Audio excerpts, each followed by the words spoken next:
अध्याय 741 एक बनाम दो पहला अपडेट। बाकियों ने अपनी आंखें चौड़ी कर लीं। उन्होंने देखा कि डुडियन एक अग्रणी था और तुरंत सभी दिशाओं में भाग गए। वाह! उनमें से एक ने पाइप खींच लिया। तेज सीटी के साथ एक लंबा इंद्रधनुष आकाश में उछला। यह एक सिग्नल फ्लेयर था। डुडियन की अभिव्यक्ति नहीं बदली क्योंकि वह शांति से एक एक करके उनका पीछा कर रहा था। कुछ मिनटों के बाद लड़ाई खत्म हो गई। भागने वाले 10 लोगों में से कोई भी नहीं मारा गया। डुडियन नहीं रुके। उसने गंध को छुपाया और दूसरी दिशा में उड़ने के लिए घूम गया। उसके जाने के करीब 10 मिनट बाद दूर से एक आकृति आए। उसने जमीन पर पड़ी 10 लाशों को देखा। उसका चेहरा पीला पड़ गया था और आंखें ठंडी थीं।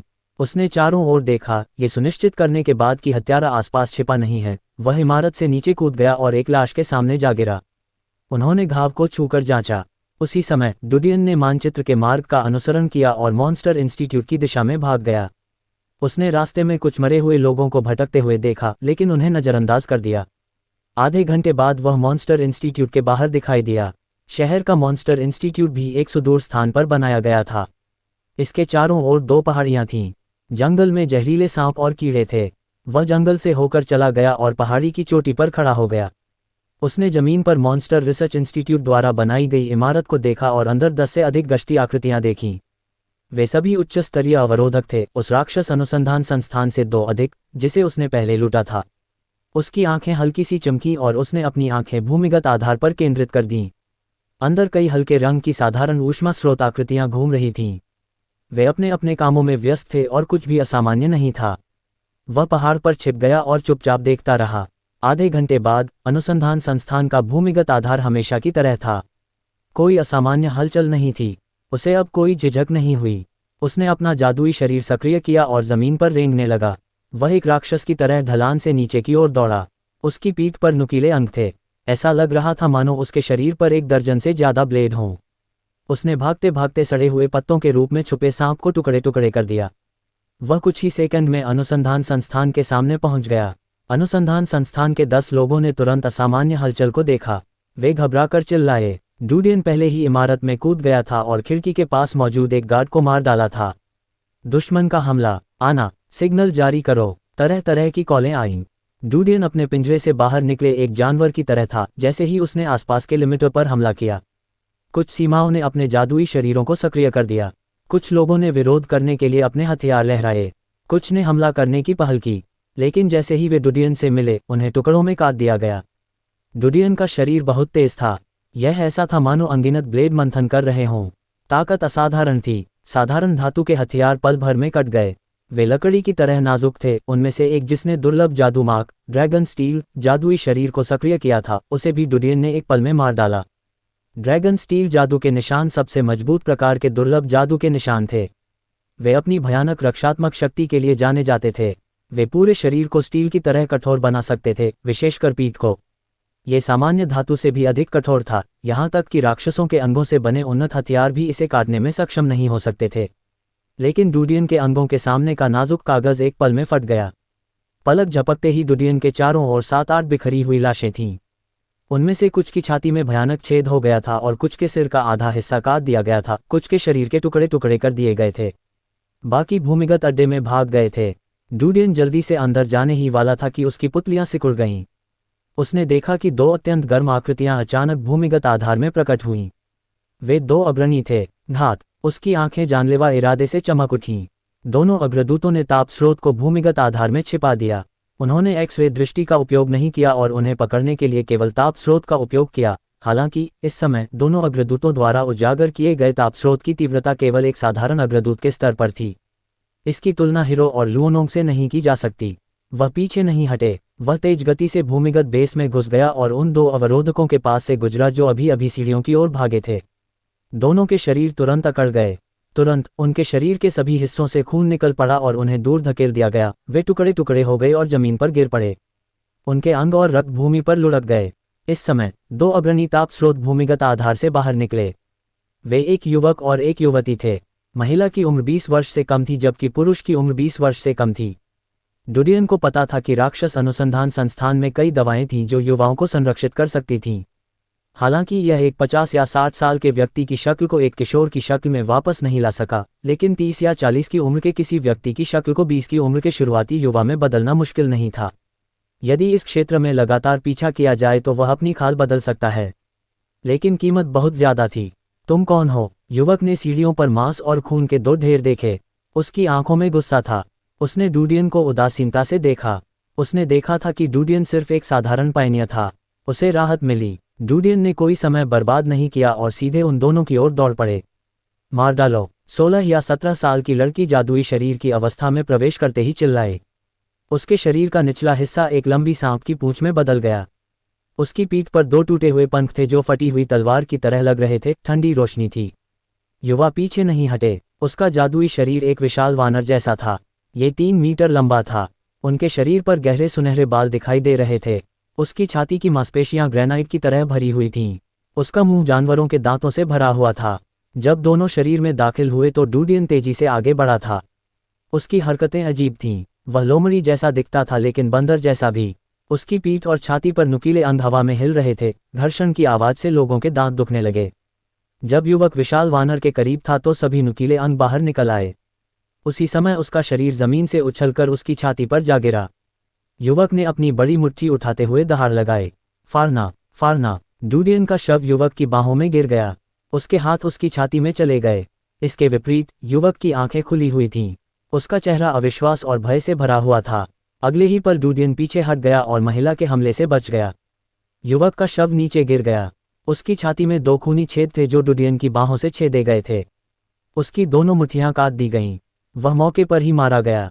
डूडियन ने स्प्लिटर के जादुई निशानों की भयावहता को गहराई से महसूस किया। यदि यह कोई अन्य शत्रु होता तो युवक को खेलने का मौका मिलता, परंतु उसका शरीर नुकीले अंगों से भरा हुआ था। उसके शरीर के 80% से अधिक हिस्सों को हमला करने के लिए तेज ब्लेड के रूप में इस्तेमाल किया जा सकता था। युवा विशाल वानर के पास हमला करने का कोई रास्ता नहीं था। नहीं, सांप लड़की हैरान रह गई जब उसने युवा विशाल वानर को जमीन पर गिरते देखा। उसका चेहरा डर से भरा हुआ था। उसने अचानक अपना मुंह खोला और अपने दांतों के पीछे से हरे रंग का तरल पदार्थ उगल दिया। तरल की गति बहुत तेज थी लेकिन डूडियन इसके लिए तैयार था। वह जमीन से उछला और हरे तरल पदार्थ से बच गया। उसी समय वह नागन्या की ओर झपटा। स्नैकगल ने अपने हाथों में 2 पतली तलवारें पकड़ रखी थीं और डूडियन की ओर झपटी। तलवार की रोशनी 2 चांदी की डिस्क की तरह नाच रही थी। हालांकि जैसे ही उसने डूडियन के अंगों को छुआ, नाचती हुई चांदी की तलवार की रोशनी अचानक बंद हो गई। ऐसा लगा जैसे तेजी से घूम रहा पंखा अचानक अटक गया हो। धातु टूटने की आवाज आई। एक पतली तलवार टूट गई और तलवार की नोक जमीन पर गिर गई। जब स्नैकगल ने अपनी पूंछ घुमाई और पीछे हट गई तो उसकी आंखें खुल गईं। डूडियन के नुकीले अंगों ने तुरंत उसे हथेली की तरह पकड़ लिया और उसे घेर लिया। आह! एक चीख गूंज उठी क्योंकि सांप लड़की का शरीर नुकीले अंगों से घिरा हुआ था। उसके शरीर से खून बह निकला। उसके शरीर पर गहरे हरे रंग का सांप फॉस्फोरस बेकार था क्योंकि यह उसे आसानी से काट सकता था। डूडियन ने अपने शरीर को मोड़ लिया और नुकीले अंग तुरंत घूम गए। स्नैकगल की चीख तेज थी लेकिन जल्द ही बंद हो गई। उसके शरीर का ऊपरी हिस्सा कई टुकड़ों में कट गया था। उसके शरीर का निचला हिस्सा जमीन पर गिर गया। उसकी पूंछ का सिरा अभी भी धीरे धीरे घूम रहा था। अध्याय 742 पूछताछ दूसरा अद्यतन। लड़ाई बहुत जल्दी खत्म हो गई। हालांकि डूडियन को लगा कि वह उन्हें मार सकता है, लेकिन उसे उम्मीद नहीं थी कि यह इतना आसान होगा। उसे अचानक महसूस हुआ कि उसने अपनी वास्तविक युद्ध क्षमता को कम आंका है। शायद जीरो की तुलना में यह थोड़ा मुश्किल था जो जंगल के चरम पर था, लेकिन सामान्य अग्रदूतों की तुलना में वह बहुत पीछे थे। उसने अपना राक्षसी शरीर दूर किया और अपनी जेब से एक छोटी बोतल निकाली। वह युवा विशाल वानर के पास गया और बोतल से पानी की कुछ बूंदें उसकी छाती के खूनी छेद पर डालीं। फिर वह स्नैकगल के पास गया और उसकी गर्दन पर बने घाव में कुछ बूंदें टपका दीं। हालांकि वह नहीं जानता था कि क्या बहुत देर हो चुकी है। अगर वह सफल हुआ तो वह 2 और पायनियरों की लाश बना सकता है। अगर वह खुद को आगे बढ़ने का मौका देना चाहता है तो उसे आंतरिक दीवार में अराजकता को चरम तक पहुंचाना होगा। ये सब करने के बाद वह घूमा और भूमिगत बेस में चला गया। हालांकि यहाँ लड़ाई छोटी थी, लेकिन बेस के लोगों को सतर्क कर दिया गया था। इस समय वे जल्दी जल्दी विभिन्न प्रयोगशालाओं से बाहर निकल रहे थे। सभी मंजिलों पर खतरे की घंटियां लगातार बजती रहीं। वह पूरे रास्ते उड़ता रहा और रास्ते में शोधकर्ताओं को लापरवाही से मारता रहा। कुछ मिनट बाद भूमिगत अड्डे की 8वीं मंजिल पर एक प्रयोगशाला में उसकी नज़र अपने सामने सफ़ेद दाढ़ी वाले बूढ़े व्यक्ति और उसकी युवा महिला सहायक पर पड़ी। वह अब राक्षस अनुसंधान संस्थान के डॉक्टर की पहचान उसके कपड़ों और काम के बैज से कर सकता था। उसने बूढ़े व्यक्ति से कहा, यहाँ भगवान का सिर्फ और भगवान बग को सौंप दो। युवा महिला सहायक इतनी डरी हुई थी कि वह कांप रही थी। जब वह सफ़ेद दाढ़ी वाले बूढ़े आदमी के पीछे छुपी थी तो उसका चेहरा पीला पड़ गया था। प्रयोगशाला के बाहर गलियारे में सफ़ेद कोट पहने लोगों की लाशें ज़मीन पर गिरी हुई थीं। खून से गलियारा लाल हो गया। ये पृथ्वी पर नर्क जैसा लग रहा था। सफ़ेद दाढ़ी वाले बूढ़े ने डूडियन की ओर देखा। अगर तुम मुझे मार भी दोगे तो भी तुम इसे हासिल नहीं कर पाओगे। मुझे पता है। पोलैंड ने मुझसे कहा कि अगर मुझे कीड़ा पाना है तो मुझे आपका पासवर्ड इस्तेमाल करना होगा, अन्यथा अंदर की चीज़ें नष्ट हो जाएंगी। अगर तुम में क्षमता है तो मुझे मार डालो। बूढ़े ने बिना किसी डर के डूडियन को देखा। डूडियन की आंखें उदासीन थीं। वह कुछ देर तक बूढ़े को देखता रहा। अचानक उसने हाथ उठा दिया। एक तेज ब्लेड उसकी बांह से निकला और बूढ़े आदमी के पीछे युवा महिला सहायक की छाती में घुस गया। तेज ब्लेड उसकी पीठ से निकला और उसके पूरे शरीर को उठा लिया। आप क्या सोचते हैं? डूडियन ने शांति से कहा, मैं तुम्हें 3 सेकंड दूंगा। मैं समय पर रुक जाऊंगा और वह बच जाएगी। बूढ़े ने गुस्से से उसकी ओर देखा। उसने अपनी मुट्ठियां भींच लीं और उसका शरीर कांपने लगा। उसने दांत भींचे। तुम। डूडियन ने अपना हाथ लहराया। युवा महिला सहायक को रेत के बोरे की तरह बाहर फेंक दिया गया। वह दरवाजे से टकराए और मर गई। चाहे मैं मर भी जाऊं, मैं तुम्हें नहीं छोड़ूंगा। सफ़ेद दाढ़ी वाले बूढ़े व्यक्ति ने अपने दांत पीस लिए और डूडियन की नाक पर इशारा किया, तुम एक भयानक मौत मरोगे। डूडियन ने धीरे से कहा, भले ही आप यह न कहें, इससे कोई फर्क नहीं पड़ता। मैं आसानी से यहाँ आ सकता हूँ क्योंकि मुझे आपके बारे में कुछ समझ है। आप मौत से नहीं डरते हैं। आपके परिवार के बारे में क्या? अगर आपको लगता है कि वे मौत से नहीं डरते हैं तो आप जिद्दी बने रह सकते हैं। इससे कोई फर्क नहीं पड़ता। मैं अगले शोध संस्थान में जाना जारी रख सकता हूँ। मुझे विश्वास है कि अगला व्यक्ति आपके जैसा बेवकूफ़ नहीं होगा। सफ़ेद दाढ़ी वाले बूढ़े की आंखें खुली हुई थीं। उसकी आंखों में डर की झलक थी। आपकी जिद अगले शोध संस्थान की मृत्यु का कारण बनेगी। आप अपना जीवन भी खो देंगे। आपको चार्मनसन और पोलैंड से सीखना चाहिए। आपको बस आत्मसमर्पण कर देना चाहिए और सब कुछ मुझे दे देना चाहिए। डूडियन ने लगातार जबरदस्ती की। 10 मिनट बाद डूडियन 2 बड़े बैग अनुसंधान संस्थान से बाहर ले गया। एक बैग अर्ध तैयार उत्पाद ब्लैक प्रिजन से भरा था जिसे अनुसंधान संस्थान द्वारा उत्पादित किया गया था। दूसरा थैला दिव्य कीड़ों से भरा था जो लोहे की बोतलों में रखे हुए थे। बूढ़ा व्यक्ति अंडाकार धातु के यंत्र के सामने लेटा हुआ था जिसका उपयोग दिव्य कीड़ों को पालने के लिए किया जाता था। उसकी छाती छलनी हो गई। डूडियन ने उसे अनुसंधान संस्थान से बाहर निकालने की योजना नहीं बनाई थी।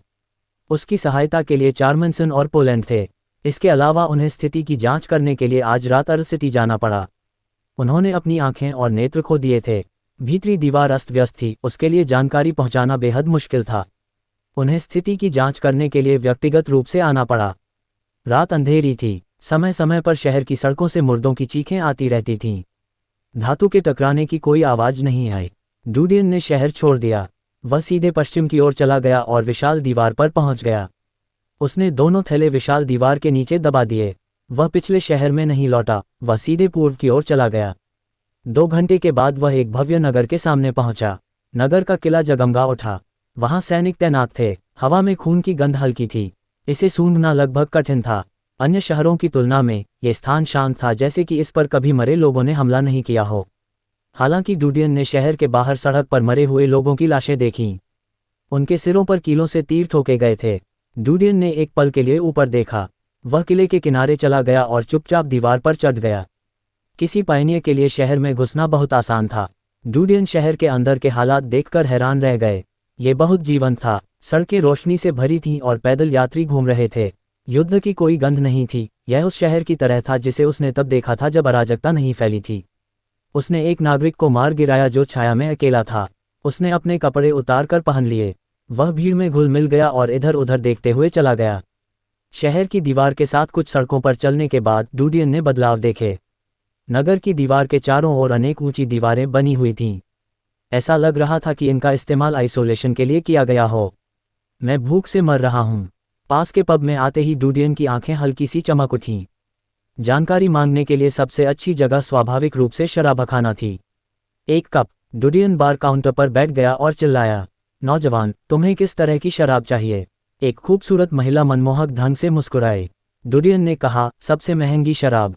युवक बहुत स्पष्टवादी है। खूबसूरत महिला के चेहरे पर मुस्कान और भी आकर्षक थी। मैं इसे तुम्हें दे दूंगी। जल्द ही गहरे लाल रंग की वाइन का एक कप उसके सामने रखा गया। शराब अलग थी, यहाँ तक कि कप भी लकड़ी का नहीं बना था। डूडियन ने इसे ले लिया लेकिन पिया नहीं। उसने मन ही मन बुदबुदाया, अगर मैं पैसे खर्च नहीं करूंगा तो प्लेग आने पर मेरे पास इसे खर्च करने के लिए जीवन नहीं होगा। खूबसूरत महिला ने उसकी बुदबुदाहट सुनी और मुस्कुराई। यंग मैन, आप सही कह रहे हैं। क्या आप एक और कप लेना चाहते हैं? डूडियन अवाक रह गया। वह लाश प्लेग के बारे में बात करना चाहता था, लेकिन उसे उम्मीद नहीं थी कि वह स्थिति का फायदा उठाएगी और अपने शब्दों का इस्तेमाल करके उसे पैसे खर्च करने के लिए प्रोत्साहित करेगी। ऐसा लग रहा था कि वह इन लोगों के साथ बहुत अधिक सूक्ष्म नहीं हो सकता था। उसने तुरंत कहा, क्या आप डरते नहीं हैं कि लाश प्लेग यहाँ आएगी? मैंने सुना है कि अन्य शहरों में कई लोग मर गए। खूबसूरत महिला ने कहा, नौजवान, रात में इस बारे में बात करना कितना अजीब है। हमारे शहर में लाश प्लेग क्यों आएगी? हमारे पास अल-फेनान का संरक्षण है। कुछ दिन पहले लोगों का एक बड़ा समूह आया और शहर के बाहर उन्हें गोली मार दी गई। अध्याय 743, लिटिल फ्लावर। पहली घड़ी। डूडियन ने शहर के बाहर मरे हुए लोगों को देखा। वह जानता था कि वह सही थी। उसने चारों ओर ध्यान से देखा। क्या यह अफवाह नहीं है कि मठ और सेना के संयुक्त प्रयासों से लाश प्लेग बनाया गया था? अगर हम यहाँ रहना जारी रखेंगे तो क्या यह अधिक खतरनाक होगा? सुंदरी चौंकी। उसने तुरंत डूडियन का मुंह बंद कर दिया और उसे घूरने लगी। उसने धीरे से डूडियन का हाथ छोड़ दिया, लेकिन उसकी आंखों में चेतावनी भरी थी। बकवास मत करो। क्या तुम चाहते हो कि मेरी दुकान तोड़ दी जाए? मेरे पास ऐसा करने के अलावा कोई विकल्प नहीं है। डूडियन ने तुरंत माफी मांगी। यह कोई आश्चर्य की बात नहीं थी कि उसने शराबखाने में किसी को इस विषय पर बात करते हुए नहीं सुना। उसने अपने जासूसों से शहर में खबर फैला दी। ऐसा लगा जैसे वे गायब हो गए हों। यह कोई आश्चर्य की बात नहीं थी कि अफवाहें केवल बुद्धिमानों तक ही सीमित नहीं थीं, बल्कि ताकतवर लोगों तक भी थीं। खूबसूरत महिला ने डूडियन की ओर देखा। उसने सोचा कि डूडियन ने बहुत पैसा खर्च किया है। उसने फुसफुसाया, इस मामले के बारे में किसी को मत बताना। अगर ये लीक हो गया है तो अंधेरी जेल में जाने से सावधान रहें। भले ही खबर सच हो, हमारे पास बाहर निकलने का कोई रास्ता नहीं है। हम केवल यहीं रह सकते हैं। शहर के बाहर हर जगह लाशों की विपत्तियां हैं। अगर हम बाहर गए तो हम मर जाएंगे। डूडियन ने तुरंत पूछा, क्या हम अपनी सुरक्षा के लिए मजबूत लोगों को नियुक्त करने के लिए पैसे खर्च कर सकते हैं? खूबसूरत महिला ने अपना सिर हिलाया, इसके बारे में मत सोचो। जैसा कि आपने कहा था, जब ये जीवन के लिए खतरा हो तो बोझ को शहर से बाहर कौन लाएगा? जब तक आपके पास हजारों का सोना न हो। हालांकि यदि आपके पास वास्तव में इतना पैसा है तो मैं आपको यहीं रहने की सलाह देता हूं। यदि तुम्हें मृत्यु का भय है तो इस धन का उपयोग सेना के लोगों को रिश्वत देने में करो। हो सकता है कि आप आश्रय प्राप्त कर सकें और इसे उन लोगों को दे सकें जो संयोग से शहर से बाहर जाने के लिए मिल गए हों। पलक झपकते ही वे तुम्हें लूट लेंगे और तुम्हारे शरीर को जंगल में फेंक देंगे। यह एक अन्यायपूर्ण मौत होगी। डूडियन ने देखा कि उसका दिल अच्छा था और उसने सिर हिलाया, धन्यवाद। मैं तुम्हें एक और कप खिलाऊंगा। मेरा इलाज करो। खूबसूरत महिला को उम्मीद नहीं थी कि डूडियन इतना उदार होगा। वह मुस्कुराई, धन्यवाद। डूडियन ने 2 घूंट पिए और उठ गया। उसने अपनी पीठ से 10 नोट निकाले और उसे देते हुए कहा, क्या ये पर्याप्त है? बेशक ये है, और भी बहुत कुछ है। खूबसूरत महिला ने तुरंत काउंटर के पीछे दराज से पैसे निकाले और डूडियन को दे दिए। डूडियन ने पैसे तो ले लिए लेकिन अपनी जेब में नहीं रखे। वह घूमा और चला गया। जैसे ही वह एक मजबूत आदमी के पास से गुजरा जो शराब पी रहा था, उसका हाथ थोड़ा हिल गया। बैंकनोट गायब हो गए और ताकतवर आदमी की जेबों में भर दिए गए। यह उसका पैसा था। स्वाभाविक रूप से उसे अतिरिक्त राशि उसे लौटानी पड़ी। ऐसा लगता है कि अफवाहें फैलाने का प्रभाव आदर्श नहीं है। डूडियन पब से बाहर चला गया और सड़क पर चला गया। ऐसा लगता है कि अर्ल सिटी में अराजकता होना असंभव है। यदि हम इस प्रवृत्ति को बनाए रखना जारी रखते हैं और 12वें अर्ल सिटी को नींव के रूप में उपयोग करते हैं तो हम अन्य शहरों को साफ करने के लिए सेना भेजेंगे। आधे महीने से भी कम समय में सभी शहरों को साफ कर दिया जाएगा और उनमें जीवन बहाल कर दिया जाएगा।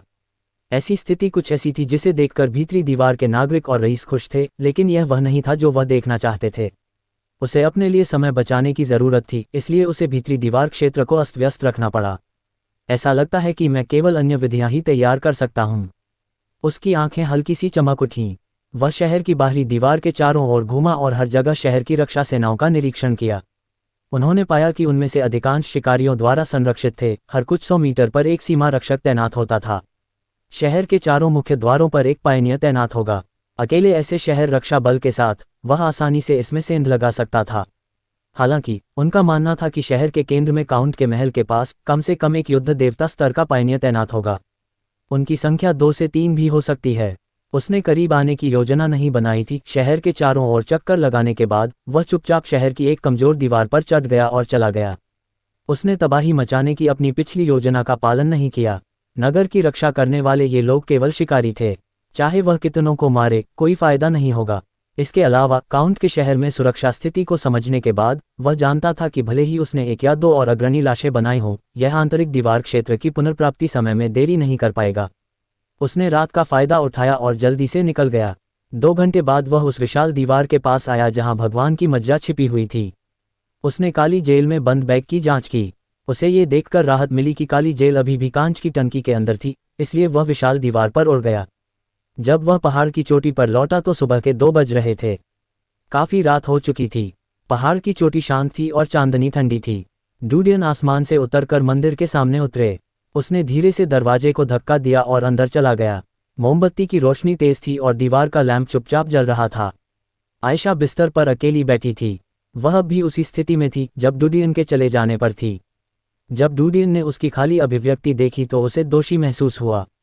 उसने अपने हाथ में रखी चीजें नीचे रख दी और उसके साथ बैठ गया। उसने उसे भीतरी दीवार तक जाने की पूरी प्रक्रिया बताई। ऐसा लग रहा था मानो वह बहुत ही साधारण सी बात कर रहे हों। अंत में उसका हाथ एक छोटे बैंगनी फूल में बदल गया। उसने उसे उसकी नाक पर रख दिया और मुस्कुराया, क्या आपका पसंदीदा बैंगनी अच्छा है? आयशा अचंभित होकर बैठी रही और उसने कोई उत्तर नहीं दिया। डूडियन मुस्कुराए और फूल को अपने बालों के बीच रख लिया। उसने बगल से एक दर्पण उठाया और उसे देते हुए कहा, क्या यह अच्छा है? उद्धरण चिन्ह ... उद्धरण चिन्ह। प्रतिक्रिया अभी भी मौन थी। डूडियन की मुस्कान नहीं बदली। उसने शीशा नीचे रखा और शयन कक्ष के किनारे चला गया। उसने गर्म पानी की बोतल ली, हाथ धोए, चेहरा धोया और फिर तौलिया धोया। वह साफ गर्म तौलिया वापस उसके पास ले गया और उसका हाथ पकड़ लिया। उसने धीरे से अपनी उंगलियों को तौलिए से पोंछा। प्रत्येक उंगली जैद की तरह सफ़ेद थी। यह उसकी रोज की आदत थी। 10 मिनट बाद उसके शरीर को पोंछने और नए कपड़े पहनने के बाद उसने उसे लेटने में मदद की और उसकी आंखों को सहलाया। ये सब करने के बाद वह घूमा और बेसिन पर लौट आया। उसने अपने हाथ धोए, तौलिया निचोड़ा और फिर हॉल में लौट आया। उसने कालीन पर रखे बंडल को खोला, दिव्य कीड़ा और काली जेल को बाहर निकाला और 2 वस्तुओं के साथ दिव्य हॉल को छोड़ दिया। वह चौराहे के किनारे प्रयोगशाला में चला गया। हालांकि देर रात हो चुकी थी, फिर भी प्रयोगशाला में तेज रोशनी थी। डूडियन ने दरवाजे में प्रवेश किया। जो 3 किमियागर व्यस्त थे उन्होंने डूडियन को देखा। वे डर गए और झट से सलाम किया। डूडियन ने सामान नीचे रख दिया और उनसे चार्मनसन और पोलैंड को जगाने के लिए कहा। एक क्षण के बाद दोनों उसके पास आए और जम्हाई लेने लगे। श्रीमान डीन, अगर हम अच्छी नींद नहीं लेंगे तो हम दिन में काम नहीं कर पाएंगे। मेसन ने आगे बढ़ते हुए बड़बड़ाया, ये भगवान का कीट है। मैंने इसे वापस ले लिया है। मुझे आशा है कि आप सबसे अधिक लाभ के साथ भगवान का मज्जा बना सकते हैं। डूडियन ने मेज पर रखी चीज़ों की ओर इशारा करते हुए कहा, आलसी मत बनो। मैंने डॉक्टर लोव से पूछा है कि आप प्रतिदिन कितना गॉड्स मैरो बना सकते हैं। मैं अपने दिल में जानता हूँ। मुझे आशा है कि आप मुझे मजबूर करने के लिए अनावश्यक साधनों का उपयोग नहीं करने देंगे। उन्होंने डॉक्टर लोव के बारे में कहा। यह सफ़ेद दाढ़ी वाला बूढ़ा व्यक्ति था। डूडियन की बातें सुनते ही पोलैंड और चार्मनसन की तंद्रा गायब हो गई। काली जेल और कीट देवता को देखते ही उनकी आंखें खुली रह गईं। उन्हें उम्मीद नहीं थी कि डूडियन इतने कम समय में चीजें वापस पा सकेंगे। क्या आपने डॉक्टर लोव को देखा है? वह कहाँ है? पोलैंड की नज़रें काली जेल से हट गईं और उसने डूडियन से पूछा। मैंने उसे मार डाला। डूडियन की अभिव्यक्ति नहीं बदली। ऐसा लग रहा था जैसे उसने कोई मक्खी मार दी हो। जब पोलैंड और चार्मनसन ने डूडियन को देखा तो वे दंग रह गए। वे जानते थे कि डूडियन झूठ नहीं बोल रहा था। आपने डॉक्टर लोव को भी मार डाला। पोलैंड ने अपनी मुट्ठी भींच ली। आप अमानवीय हैं। चार्मनसन को उम्मीद नहीं थी कि वह इस तरह बात करने की हिम्मत करेगा। वह डर गया और थोड़ा पीछे हट गया। साथ ही उसने डूडियन से पूछा, मी डीन, आप डॉक्टर लोव को वापस क्यों नहीं लाए? उनकी तकनीक हमसे कहीं बेहतर है। तुम दोनों ही काफ़ी हो। जब तक तुम जीना नहीं चाहती, मैं तुम्हारी जगह लेने के लिए कोई दूसरा ढूंढ सकता हूँ। समर मैनसन का मुंह थोड़ा हिल गया। कोई और शब्द नहीं। अध्याय 744। दूसरा अपडेट। प्रयोगशाला से निकलने के बाद डूडियन वापस मंदिर चला गया। उसने भगवान की मज्जा निकाली और उसकी 2 नलिकाएं अपने शरीर में इंजेक्ट कर लीं। उसे महसूस हुआ कि उसका शरीर गर्म होकर उबल रहा है। वह बिस्तर पर चढ़ गया और सो गया। डूडियन अगली सुबह समय पर उठ गया। उन्होंने बाहरी दीवार क्षेत्र की स्थिति के बारे में पूछने के लिए न्यूज़ को बुलाया। बाहरी दीवार शांत हो गई थी। हालांकि डूडियन की प्रस्तावित नीतियों ने भारी हंगामा मचाया था, लेकिन ये धीरे धीरे शांत हो गया था। कभी कभी कुछ अराजकता हो जाती थी जिसे रिशेल्यू और बाटन द्वारा निपटाया जाता था। मजिस्ट्रेट, होली चर्च, सैन्य और डाक काउंसिल की 4 सेनाओं ने हाथ मिलाया था। बाहरी दीवार के सरदारों के पास सिर झुकाने के अलावा कोई चारा नहीं था। यद्यपि कुलीन लोग शक्तिशाली थे, फिर भी उनकी संख्या बहुत अधिक थी। वे ढीले थे और चारों सेनाओं से प्रतिस्पर्धा नहीं कर सकते थे। डूडियन पूरी बाहरी दीवार को नियंत्रित करने में सक्षम था। उसके हाथों में सेना की, मिलिट्री और मजिस्ट्रेट का, कानून और साथ ही पवित्र चर्च का विश्वास था। भले ही उसने स्थिति को उलट दिया, ये कानूनी था। किसी ने विरोध करने की हिम्मत नहीं की। न्यूज़ ने कहा, पहाड़ को विकसित करने और इसे बारूद से भरने में कम से कम 3 दिन लगेंगे। डूडियन ने भौहें चढ़ाईं, इतनी देर? हालांकि यह एक बहुत बड़ा प्रोजेक्ट था और इसे 3 दिन में पूरा करना दुर्लभ था। लेकिन यह मत भूलो कि उसके हाथ में बहुत सारा श्रम और पैसा था। वह अनगिनत नागरिकों को अपने लिए काम करने के लिए प्रेरित कर सकता था। एक दीवार बनाने वाला है जिसने जांच की है।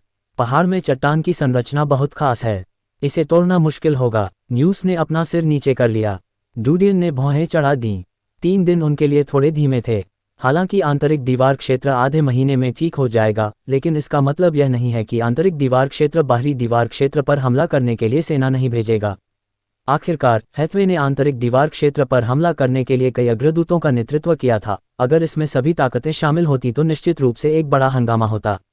अंदर की दीवार पर ध्यान देने के लिए इतना ही काफ़ी था। आपको कुछ ऐसे शिकारियों का चयन करने के लिए संसद में लोगों को भेजना चाहिए जो चट्टानों को खोलने में अच्छे हैं और उनके पास सहायता करने के लिए जादुई निशान जैसी क्षमता है। डूडियन ने एक पल सोचने के बाद कहा, मैं समझता हूँ मास्टर। न्यूज़ ने सिर हिलाया। उसकी आंखों में चिंता की झलक थी। उसने देखा कि डूडियन सैनिकों को लामबंद कर रहा था। इसका मतलब था कि संकट आसन था। संसद का फार्मासिस्ट कैंप कैसा है? क्या ऐसा कुछ है जिसे बाहर निकाला जा सकता है? डूडियन ने नेस के जाने का इंतजार नहीं किया। न्यूज़ एक पल के लिए रुके। फार्मासिस्ट शिविर की स्थापना के बाद से हम सभी प्रकार की दवाओं का अध्ययन कर रहे हैं। दवाओं के उपचार में एक बड़ी सफलता है। अगर भविष्य में युद्ध होता है, जहर के बारे में क्या? डूडियन ने उसे रोका। जहर? न्यूज़ चौंका। जहर पर शोध धीमा है। यह मानते हुए कि हम आंतरिक दीवार के खिलाफ लड़ने जा रहे हैं, फार्मासिस्ट शिविर उपचार पर ध्यान केंद्रित करेगा। डूडियन ने मन ही मन आह भरी। उन्होंने उन्हें पहले याद न दिलाने के लिए स्वयं को दोषी ठहराया। उपचार दवाओं पर शोध करने की कोई आवश्यकता नहीं है। तुरंत रोकें और उन्हें जहर विकसित करने दें। इससे कोई फर्क नहीं पड़ता कि वे किस प्रकार के हैं, जब तक वे लोगों को लड़ने की क्षमता खो सकते हैं तब तक ठीक रहेगा। सबसे महत्वपूर्ण बात यह है कि वे समस्या को हल करने में असमर्थ होंगे। ओह, क्या सभी फार्मासिस्ट जहर बनाते हैं? हाँ, फिर दवा। अगर सचमुच युद्ध हुआ तो बाहरी दीवार के सैनिक भीतरी दीवार से मुकाबला नहीं कर पाएंगे। अगर युद्ध का मैदान एक तरफा हो और नरसंहार हो तो दवा का क्या फ़ायदा? न्यूज़ चौंका। लेकिन अगर ऐसा मामला है तो आपने बर्बर लोगों को झुग्गियों में क्यों जाने दिया और सेना में लोगों को भर्ती करने की अनुमति क्यों दी? क्या यह उन्हें उनकी मौत के लिए नहीं भेज रहा होगा? हाँ, लेकिन व्यर्थ नहीं।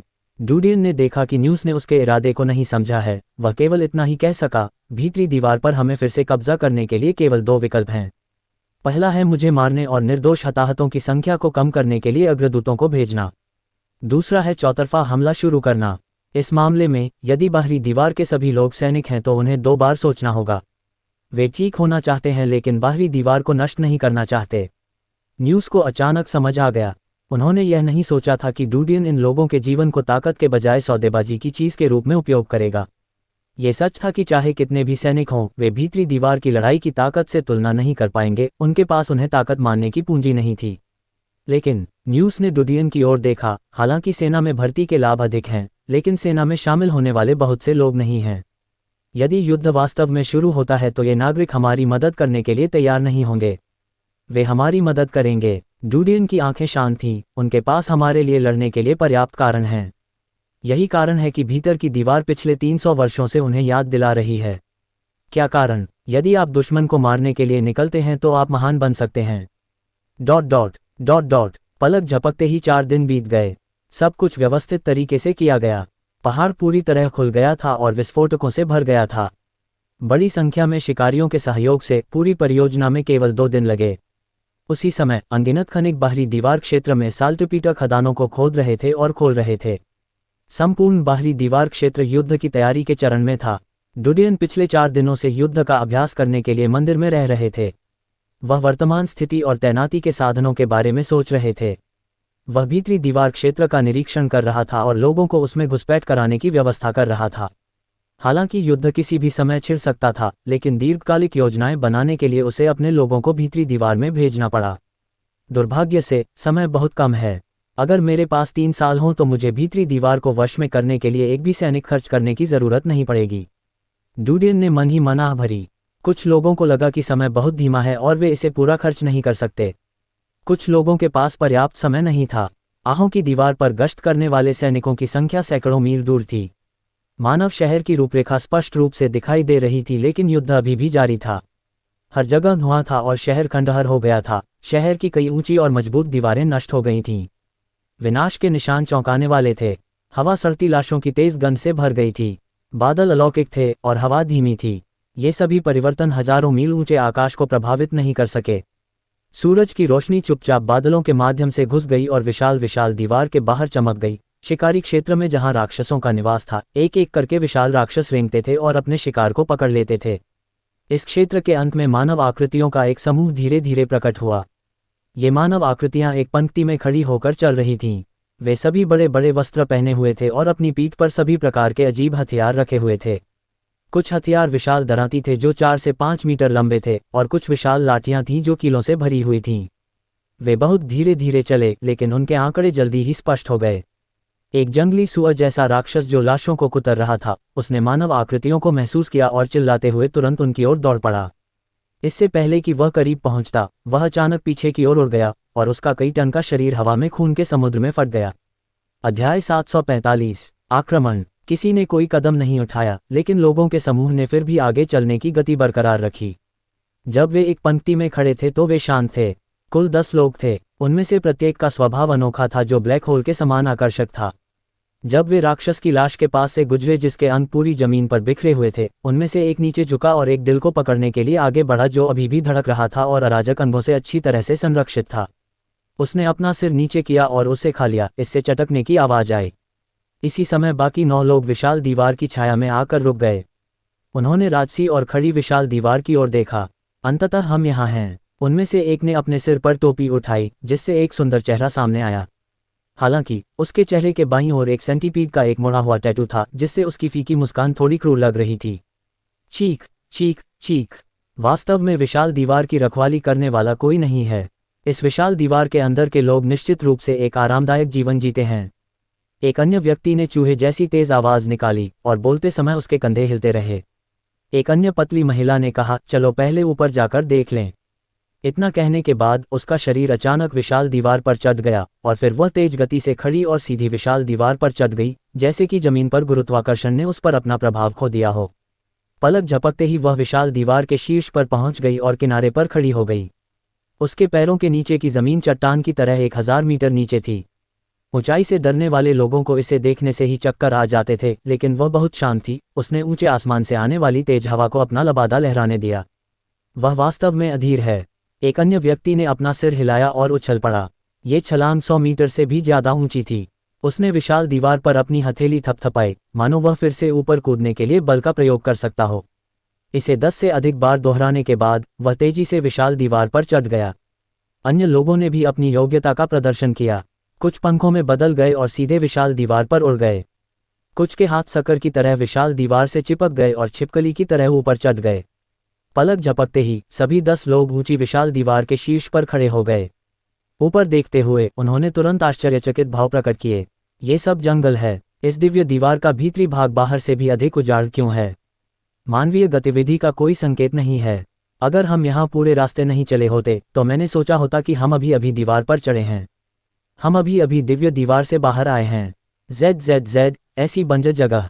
कोई आश्चर्य नहीं कि महामहिम ने कहा कि यहाँ कोई शासक नहीं है। प्रत्येक दिव्य दीवार का आकार समान है। इस दिव्य दीवार में मनुष्य केवल केंद्रीय क्षेत्र में रहते हैं। उनकी जनसंख्या हमारी तुलना में पूरी तरह से अतुलनीय है। बॉस, क्या हमें यहाँ रहते हुए विच परिवार को खत्म कर देना चाहिए? जैसे ही उन्होंने अपनी बात खत्म की, उनमें से कुछ लोगों की नज़र उनमें से एक को बड़े बूढ़े व्यक्ति पर पड़ी। बूढ़े आदमी का चेहरा बर्फ सफ़ेद था, मानो उसके बाल ही न हों। उसके गाल पर एक छोटे से काले सांप का टैटू था। उसने अपना सिर थोड़ा हिलाया। इस बार हमारा मिशन युद्ध की देवी सिल्विया के भगवान के शव को जब्त करना है। अन्य निरर्थक काम मत करो। लेकिन महामहिम ने कहा कि अगर जरूरत पड़ी तो हम यहाँ की बिजली को कमजोर भी कर सकते हैं ताकि भविष्य में इसका इस्तेमाल कर सकें। जिसने पहले पूछा था उसने कहा, बड़े भाई, यहाँ कोई शासक नहीं है। हमसे लड़ने की हिम्मत कौन कर रहा है? हम इस जगह पर रहते हुए सफाई क्यों नहीं करते? शायद हमें कुछ खजाना मिल जाए। जेड, मैं सहमत हूँ। बूढ़े ने उनकी ओर देखा और आह भरी। चूंकि आपके हाथों में खुजली हो रही है, आप अकेले जा सकते हैं। लेकिन पहले आइए काम पर उतरें। उनकी अनुमति मिलने के बाद उनमें से कुछ ने तुरंत खून के प्यासे रूप प्रकट किए। वे इतने उत्साहित थे कि ऐसा लग रहा था जैसे वे वध करने के लिए तुरंत दिव्य दीवार से नीचे कूदना चाहते हों। ओल्ड सेवन, तुम यहीं रहो, बूढ़े व्यक्ति ने बाईं ओर एक छोटे कद के युवक से कहा। आप मुसीबत में नहीं पड़ सकते, अन्यथा हम हमेशा के लिए यहीं फंसे रहेंगे और वापस नहीं जा सकेंगे। बड़े भाई, आप बहुत सावधान हैं। हम 10 लोगों की ताकत के साथ, भले ही इस जगह की रक्षा करने वाला कोई शासक हो, फिर भी हम अपने ब्लेड के नीचे मरेंगे, एक के बिना तो छोड़ ही दें। एक और हटे कट्टे आदमी ने वीरतापूर्वक कहा। लापरवाह मत बनो, बूढ़े ने भौहें चढ़ा लीं। यद्यपि कोई शासक नहीं है, जादूगर परिवार के पास आंतरिक जंगल स्तर के चरम पर विशेषज्ञ होने चाहिए।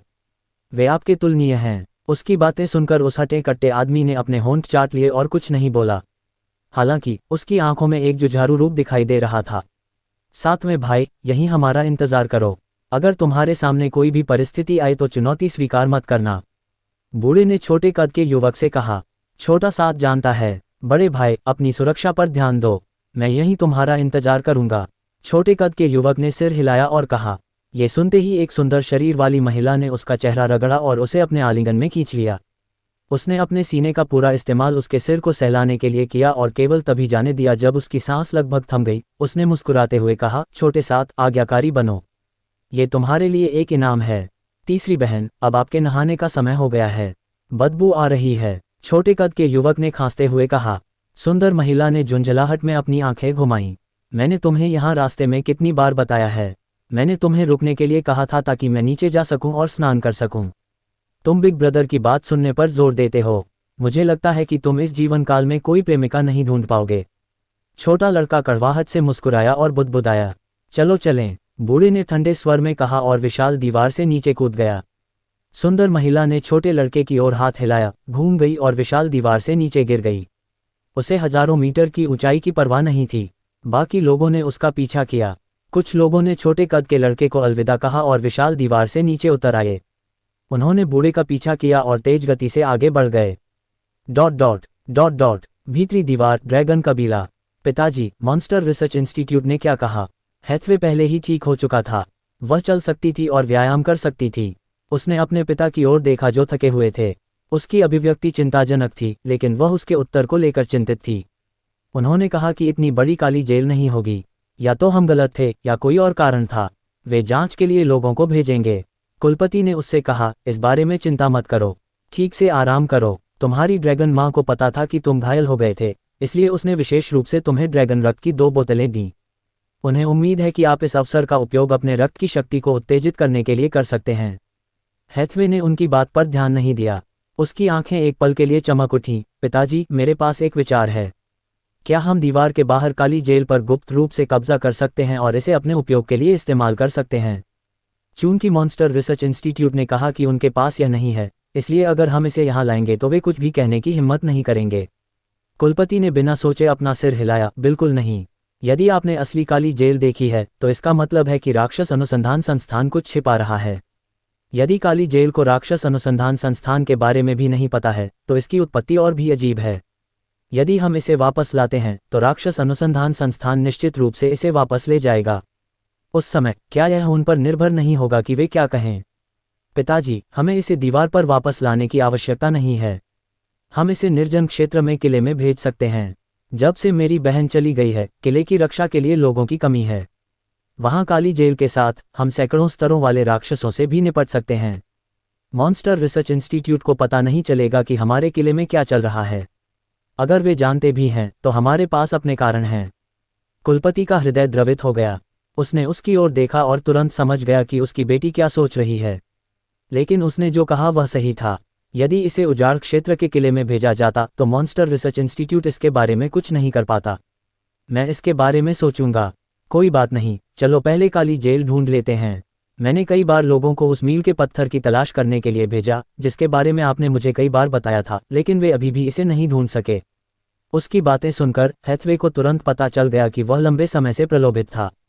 उसने मन ही मन व्यंग्य किया और कहा, पिताजी को खुशबू ट्रैकिंग के क्षेत्र में और विशेषज्ञ भेजने चाहिए।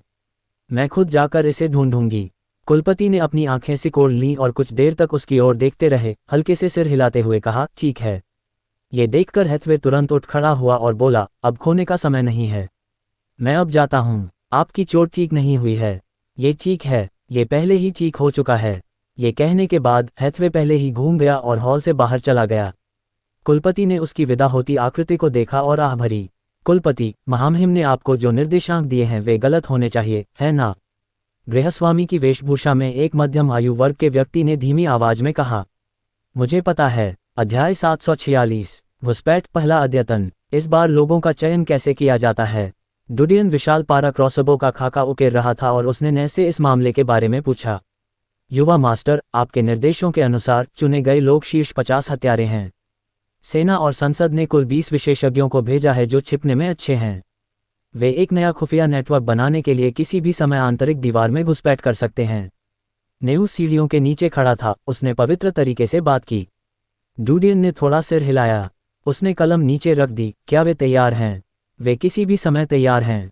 ठीक है। डुडियन ने सिर हिलाया। उन्हें भीतरी दीवार पर जाने दें और नए घुसपैठ मार्ग से प्रवेश करने दें। साथ ही हर दिन उनके लिए उच्च स्तरीय मरे हुए पाउडर के 3 टुकड़े तैयार करें। भीतरी दीवार अस्त व्यस्त है, इसलिए उन्हें रास्ते में सावधान रहने दें। मैंने इसे उनके लिए पहले ही तैयार कर लिया है। जाना। नॉइस ने अपने हाथ जोड़े और मंदिर से बाहर चला गया। आधे घंटे बाद वह माउंट यूटुओ के बाहर एक चर्च जैसे हॉल में आए। हॉल में 70 आकृतियां खड़ी थीं, प्रत्येक का स्वभाव अलग था। हालांकि वहां बहुत सारे लोग थे, हॉल शांत और मौन था। नॉइस सीढ़ियों पर खड़ा हो गया और चारों ओर लोगों को देखने लगा। उनकी जांच करने के बाद उन्होंने कहा, क्या आपको मिशन याद है?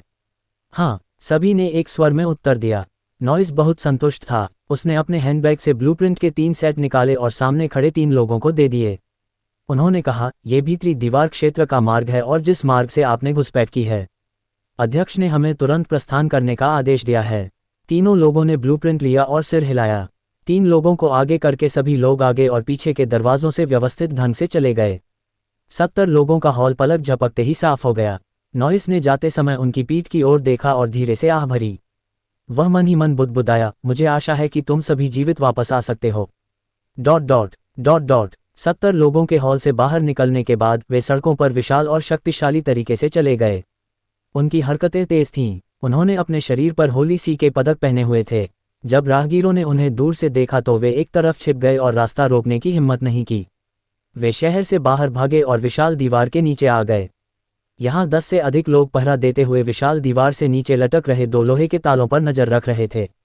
इस स्थान पर 70 लोग आए, आक्रमण करने का आदेश दिया और फिर रस्सी के सहारे विशाल दीवार पर चढ़ गए। उन सभी के लिए विशाल दीवार के शीर्ष पर आने का ये लगभग पहला मौका था। जब वे 1000 मीटर की ऊंचाई पर खड़े हुए और नीचे जमीन की ओर देखा तो उन्हें एहसास हुआ कि जमीन पर लोग इतने छोटे थे, इतने छोटे कि वे महत्वहीन थे। तो ऊंची जमीन पर दृश्यावली बहुत सुंदर है।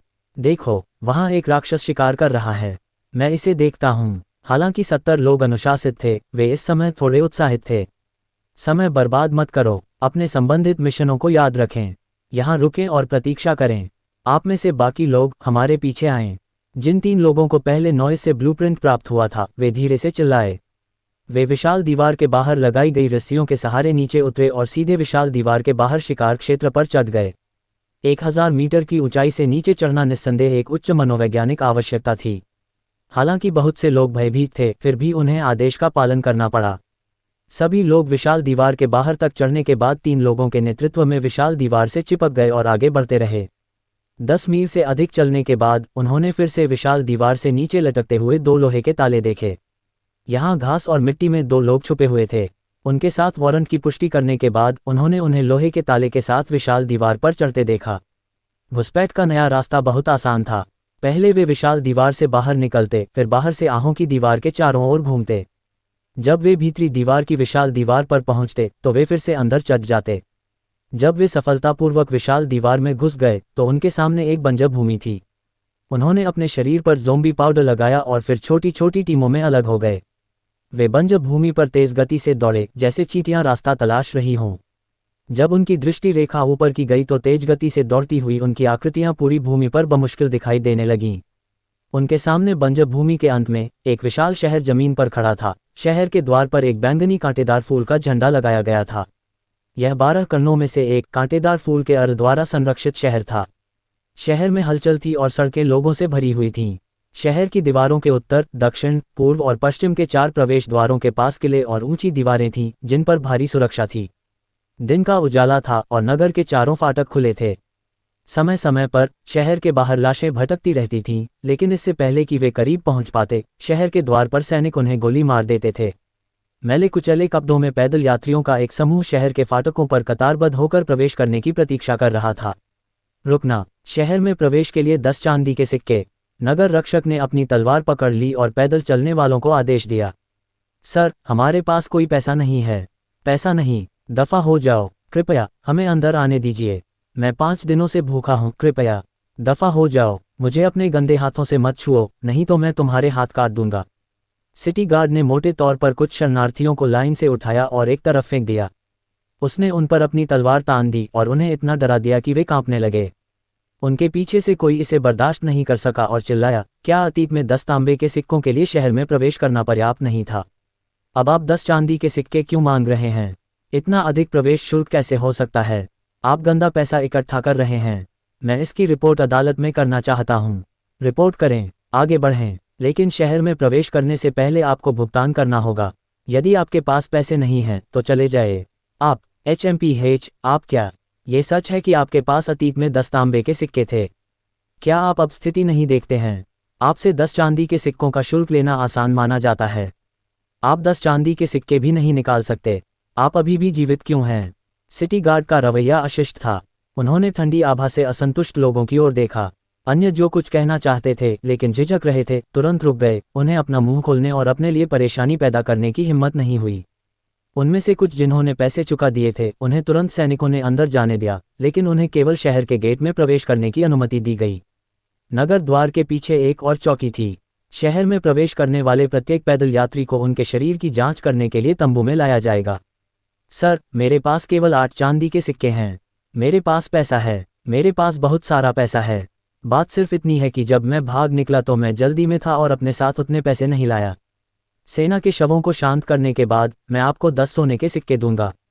आप क्या सोचते हैं? 8। सिटी गार्ड ने इसे तौला और कहा, आप ये कर सकते हैं। एक IOU पर हस्ताक्षर करें। धन्यवाद, धन्यवाद। पंक्ति के पीछे अद्वितीय स्वभाव वाली 9 आकृतियां पंक्ति में चुपचाप खड़ी थीं। उनमें से कुछ अधीर थे। बड़े भाई, मुझे उम्मीद नहीं थी कि ये दीवार न केवल बंजर होगी बल्कि इतनी अराजक भी होगी। वास्तव में दीवार के अंदर लाशों का दंगा हुआ था। मैं वास्तव में नहीं जानता कि ये दीवार मास्टर इसे कैसे प्रबंधित करता है। यह एक मजाक है। मेरे अनुसार हमें बस अपने रास्ते को खत्म कर देना चाहिए। हम लाशों के एक छोटे से दंगे का भी प्रबंधन नहीं कर सकते। मैं वास्तव में नहीं जानता कि यहाँ किस तरह के लोग पले बड़े हैं। ये सच है कि यह जगह थोड़ी अजीब है। ये पहली बार है जब मुझे पता चला है कि दीवार के अंदर लाशों का ढेर होगा। मैं वास्तव में नहीं जानता कि दैवीय दीवार किस लिए है। अपनी आवाज़ धीमी रखें, हम लगभग यहीं हैं। देखते ही देखते टीम 9 लोगों के सामने थी। सिटी गार्ड ने कुबड़े बूढ़े व्यक्ति को आगे देखा और उसकी पीठ पर लगभग 3 मीटर लंबी कृपाण पर नजर डाली। उसकी आंखों का अहंकार थोड़ा शांत हुआ और उसने कहा, शहर में प्रवेश के लिए 10 चांदी के सिक्के। कुबड़े बूढ़े ने कुछ नहीं कहा।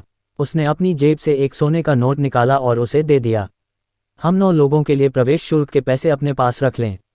जब नगर रक्षक ने यह देखा तो उसकी आंखें चमक उठीं। उन्होंने तुरंत इसे दूर रख दिया और मुस्कुराते हुए कहा, कृपया। उनमें से 9 तुरंत शहर में दाखिल हुए। जब वे अपने शरीर की जांच कर रहे थे तो कुबड़े बूढ़े व्यक्ति ने उन्हें फिर से 2 सोने के नोट दिए। मुझे शहर में प्रवेश करने दो। चेकिंग कर रहे सैन्य अधिकारी को तुरंत समझ आ गया। वह मुस्कुराया और उन 9 लोगों को बिना कपड़े उतारे शहर में प्रवेश करने की अनुमति दे दी। सौभाग्य से पुराने 9 लोगों ने रास्ते में उस सैन्य अधिकारी को मार डाला। अन्यथा हमारे पास शहर में प्रवेश करने के लिए भी पैसे नहीं होते। बड़े भाई, हम दीवार पर चढ़कर अंदर क्यों नहीं आ जाते? ये बहुत परेशानी भरा है। शहर में सड़क पर चलते हुए एक हट्टा कट्टा आदमी बुदबुदाया। कुबड़े बूढ़े व्यक्ति ने बिना सिर घुमाए कहा, इतनी जल्दी क्या है? हमने यहाँ पहुँचने में आधा साल लगा दिया और हमारे पास अभी भी समय की कमी है। ये समय की बात नहीं है, यह एक समस्या है। मोटे आदमी ने उसे सुधारा। यहाँ की स्थिति को समझने के लिए हमें इस शहर में कुछ दिनों तक रहने की जरूरत है। वैध पहचान के साथ काम करना आसान है, कुबड़े बूढ़े व्यक्ति ने ठंडे स्वर में कहा। मेरे लिए परेशानी का कारण मत बनो। हालांकि यहाँ ऐसा कोई अस्तित्व नहीं है जो हमें खतरे में डाल सके। अगर वे जानते हैं कि हमारा इरादा महिला युद्ध देवता की लाश है, तो वे उस भगवान की लाश को नष्ट कर सकते हैं। क्या आप समझते हैं? अध्याय 747 इंपीरियल सिटी दूसरा अद्यतन। बड़े भाई, आप हमेशा बहुत सतर्क रहते हैं। हमें केवल एक पायनियर को पकड़कर और पूछकर पता लगाने में सक्षम होना चाहिए। यह इतना आसान नहीं है। सामान्य अग्रदूतों को यह नहीं पता होगा कि युद्ध के देवता सिल्विया की लाश कहाँ छिपी हुई है। हमारे यहाँ ये शीर्ष रहस्य है। बिग ब्रदर के विचार सबसे गहन हैं। यदि हम अपनी पहचान पहले से उजागर करते हैं और यहाँ के लोग हमारे अस्तित्व के बारे में जानते हैं, तो ये गारंटी देना कठिन है कि हम युद्ध शुरू नहीं करेंगे। हालांकि हम डरते नहीं हैं। अगर वे जानते हैं कि हम दूसरी जगह से हैं, तो वे संभवतः हमारे उद्देश्य का अनुमान लगा लेंगे और भगवान की लाश को नष्ट कर देंगे। उद्धरण चिन्ह। उन्होंने हिम्मत की। इसमें डरने की क्या बात है? वे कुछ भी करने के लिए अपनी जान जोखिम में डालने को तैयार हैं। कुबड़े बूढ़े व्यक्ति ने उदासीनता से कहा, यह केवल एक कारण है। दूसरे, हम इस दिव्य दीवार की स्थिति का भी पता लगा सकते हैं। उनके विकास की प्रक्रिया एक दुर्लभ अवसर है। क्या आप नहीं देखना चाहते कि अन्य दिव्य दीवारों में क्या रहस्य छिपे हैं? उसकी बातें सुनकर बाकी लोगों ने एक दूसरे की ओर देखा और तुरंत उसकी योजना जान गए। वे तुरंत चुप हो गए। ... भीतरी दीवार क्षेत्र की सेना। हीरो रोनन ने बाहरी दीवार क्षेत्र में संपर्क खो दिया। कुछ दिन पहले ड्रैगन कबीले के राजकुमार हैथवे, मैजिक स्कॉर्पियन सेना के देवता, मठ के बड़े काले कबूतर और अन्य 9 अग्रदूत बाहरी दीवार क्षेत्र में गए थे। उन्होंने कहा कि वे अग्रणी लाश को मारने जा रहे थे, लेकिन वास्तव में वे बाहरी दीवार क्षेत्र पर हमला करने के लिए इसे एक बहाने के रूप में इस्तेमाल कर रहे थे। लेकिन अंत में केवल हैथवे बच गया। ड्रैगन कबीले के जासूसों के अनुसार हैथवे गंभीर रूप से घायल हो गई थी और उसकी दूसरी जागृत रक्तरेखा शक्ति को सील कर दिया गया था। सैकड़ों वर्ग मीटर के विशाल बैठक कक्ष में चारों ओर सैकड़ों गार्ड थे। बीच में लंबी मेज पर 5 सुनहरे सितारों के साथ एक 60 वर्षीय व्यक्ति बैठा था और उसकी आंखें चील की तरह तेज थीं। उन्होंने बेरुखी से कहा, बाहरी दीवार पर चाहे कोई भी कब्जा करना चाहता हो, वे खुलेआम हमें उकसा रहे हैं। हालांकि इसमें मठ और ड्रैगन कबीला शामिल है, लेकिन सबसे शर्मनाक बात हमारी सेना है। हम बाहरी दीवार में पहले ही 3 युद्ध देवताओं को खो चुके हैं। बूढ़े लुओ, चिंतित मत हो, बैठो और बात करो, एक अन्य 5 सितारा जनरल ने सलाह दी। हम चिंतित कैसे नहीं हो सकते? रॉबर्ट ने गुस्से से कहा, अगर महामहिम इस समय वापस आते हैं और ऐसी स्थिति देखते हैं, तो हम महामहिम को कैसे समझा सकते हैं? हम महामहिम का सामना कैसे कर सकते हैं? महामहिम केवल कुछ वर्षों के लिए दिव्य साम्राज्य में हैं। वह इतनी जल्दी वापस नहीं आएंगे। पिछले 5 सितारा जनरल ने सलाह दी, यदि वह वापस आते हैं तो भी मठ जिम्मेदार है। आखिरकार बाहरी दीवार उन्हें प्रबंधन के लिए सौंप दी गई है। सब कुछ उनकी नाक के नीचे है। इतनी खतरनाक आकृति कब दिखाई दी और उन्हें इसके बारे में पता नहीं था। महामहिम पहले उन्हें दंडित करेंगे। ये सही है। हमारी मुख्य जिम्मेदारी भीतरी दीवार की सुरक्षा बनाए रखना है। मठ बाहरी दीवार का प्रभारी है। अतीत में जब बाहरी दीवार शांतिपूर्ण थी, तो किस समय उन्होंने बाहरी दीवार का उपयोग अपनी महिमा के लिए नहीं किया था? उस समय उन्होंने हमारी सेना के लिए कुछ चेहरा छोड़ने के बारे में क्यों नहीं सोचा? इसके बजाय उन्होंने हमारा उपहास किया। अब जब बाहरी दीवार खो गई है और दूसरों के हाथों में पड़ गई है, तो वे हमारी मदद मांगने आए हैं। क्या बात है, मजाक? एक और अधेड़ उम्र के जनरल ने व्यंग्य किया। मैंने 2 युद्ध देवताओं हीरो और लुओनोंग को स्वीकार नहीं किया, लेकिन अब कुछ हो गया है। 80 के दशक के एक और सफ़ेद बालों वाले बूढ़े व्यक्ति ने अफसोस के साथ आह भरी। भले ही हम कोई कदम नहीं उठाते हैं, ड्रैगन कबीला और मठ देर सबेर कदम उठाएंगे। इस बार ड्रैगन कबीले के राजकुमार हैथवे गंभीर रूप से घायल हो गए हैं। मुझे विश्वास नहीं है कि ड्रैगन कबीला इसे बर्दाश्त कर सकता है। मैंने सुना है कि राजकुमार आयशा बाहरी दीवार के लोगों का समर्थन कर रहा है। आयशा एक क्रूर व्यक्ति है। क्या आपको अभी भी याद है कि 6 साल पहले क्या हुआ था? पंख वाले कबीले ने उनके ड्रैगन कबीले के क्षेत्र पर आक्रमण किया था। आयशा ने एक चाल चली और बिना एक शब्द कहे पंख वाले कबीले के अग्रणी को मार डाला।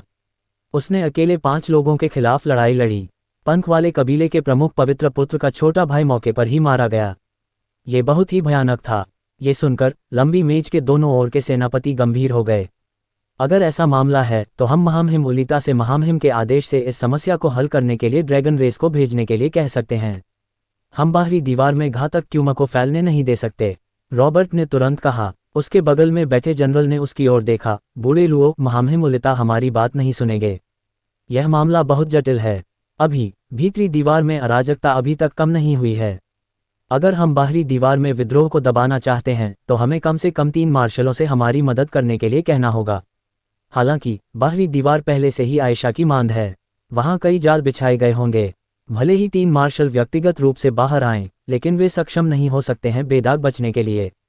अगर उन्हें कुछ हो जाता है, भले ही हमने इस बार सराहनीय सेवा की हो और महामहिम ने हमें पुरस्कृत किया हो, तो क्या वह मार्शल के रूप में हमें पुरस्कृत करेंगे? ये सही है, भले ही हमने सराहनीय सेवा की हो और मठ को झटका भी दिया हो, हमें जो कीमत चुकानी होगी वह बहुत अधिक है। जब तक मठ 3 और बुजुर्गों को भेजने के लिए तैयार नहीं होता, ड्रैगन कबीला मदर ड्रैगन या उनके कुलपति को व्यक्तिगत रूप से नहीं भेजता, हमारे लिए पूरी तरह से सेना पर भरोसा करना बहुत मुश्किल होगा। रॉबर्ट ने गुस्से में कहा, हम उन पर कार्रवाई करने के लिए भरोसा कर रहे हैं और वे हम पर कार्रवाई करने के लिए भरोसा कर रहे हैं। ऐसा इसलिए है क्योंकि हम एक दूसरे से बचते रहे हैं, इसलिए बाहरी दीवार में विद्रोह अब तक शांत नहीं हुआ है। इसके अलावा हम केवल ये देख सकते हैं कि बाहरी दीवार पर कब्जा करने वाले लोग और मजबूत होते जा रहे हैं। यदि वे बाहरी दीवार पर पूरी तरह से शासन करते हैं और युद्ध शुरू करने के लिए बाहरी दीवार में सभी के साथ एकजुट हो जाते हैं, तो बहुत सारे लोग होंगे जिन्हें बलिदान देना होगा।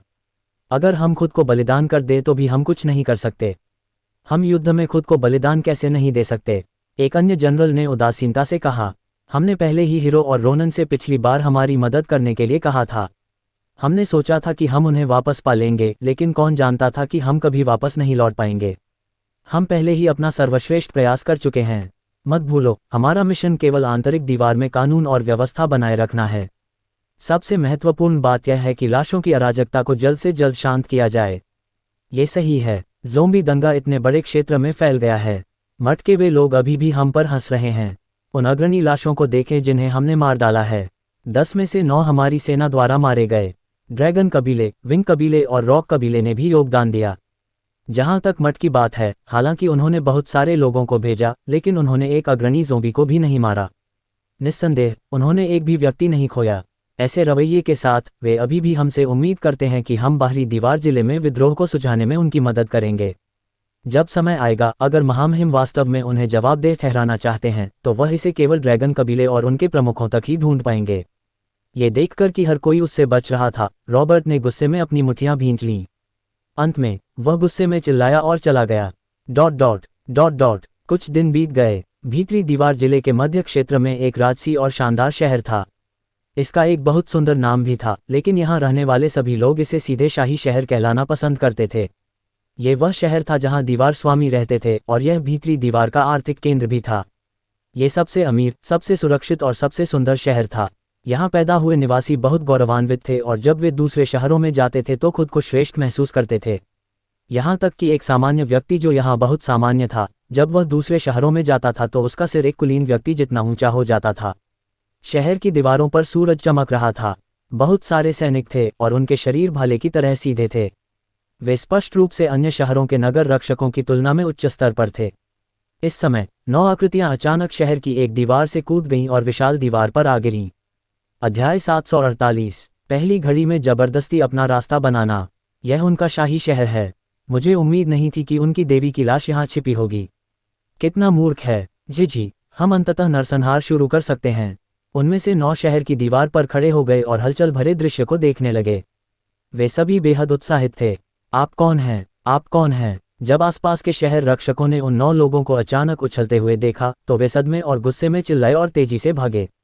दाहिनी ओर खड़े एक हटे कट्टे आदमी ने उनकी ओर देखा और अपनी पीठ पर रखी तलवार को खींचने के लिए अपना हाथ उठाया। ये ब्रॉडस्वॉर्ड पूरी तरह से काला था और ब्रॉडस्वॉर्ड का पिछला हिस्सा शार्क के पंख जैसा था जिसमें तेज कांटे निकले हुए थे। उसने अपने पैरों के नीचे जमीन में तलवार घोंप दी। शहर की मजबूत दीवार तुरंत टूट गई। उसने जमीन पर पड़ी बजरी उठाने के लिए अपना हाथ घुमाया और उन पर अपनी तलवार घुमा दी।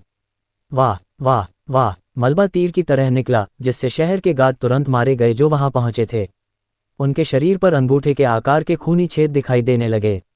चलो महल चलें। झुके हुए बूढ़े व्यक्ति की नज़र ठंडी थी।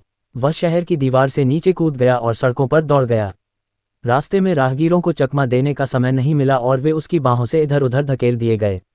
वे रेत की बोरियों की तरह आसपास से टकराए और मौके पर ही मर गए। वध के साथ साथ उसकी ठंडी आंखों में रक्तपिपासु हत्या के इरादे का हल्का सा संकेत दिखाई दिया। अन्य 8 ने तुरंत पीछा किया और सड़कों पर चलते हुए 9 काली छायाओं में बदल गए। जल्दी से महल को सूचना दो कि दुश्मन का हमला हो गया है। जल्दी से जनरल को रिपोर्ट करो। शहर की दीवार में अफरा तफरी मच गई।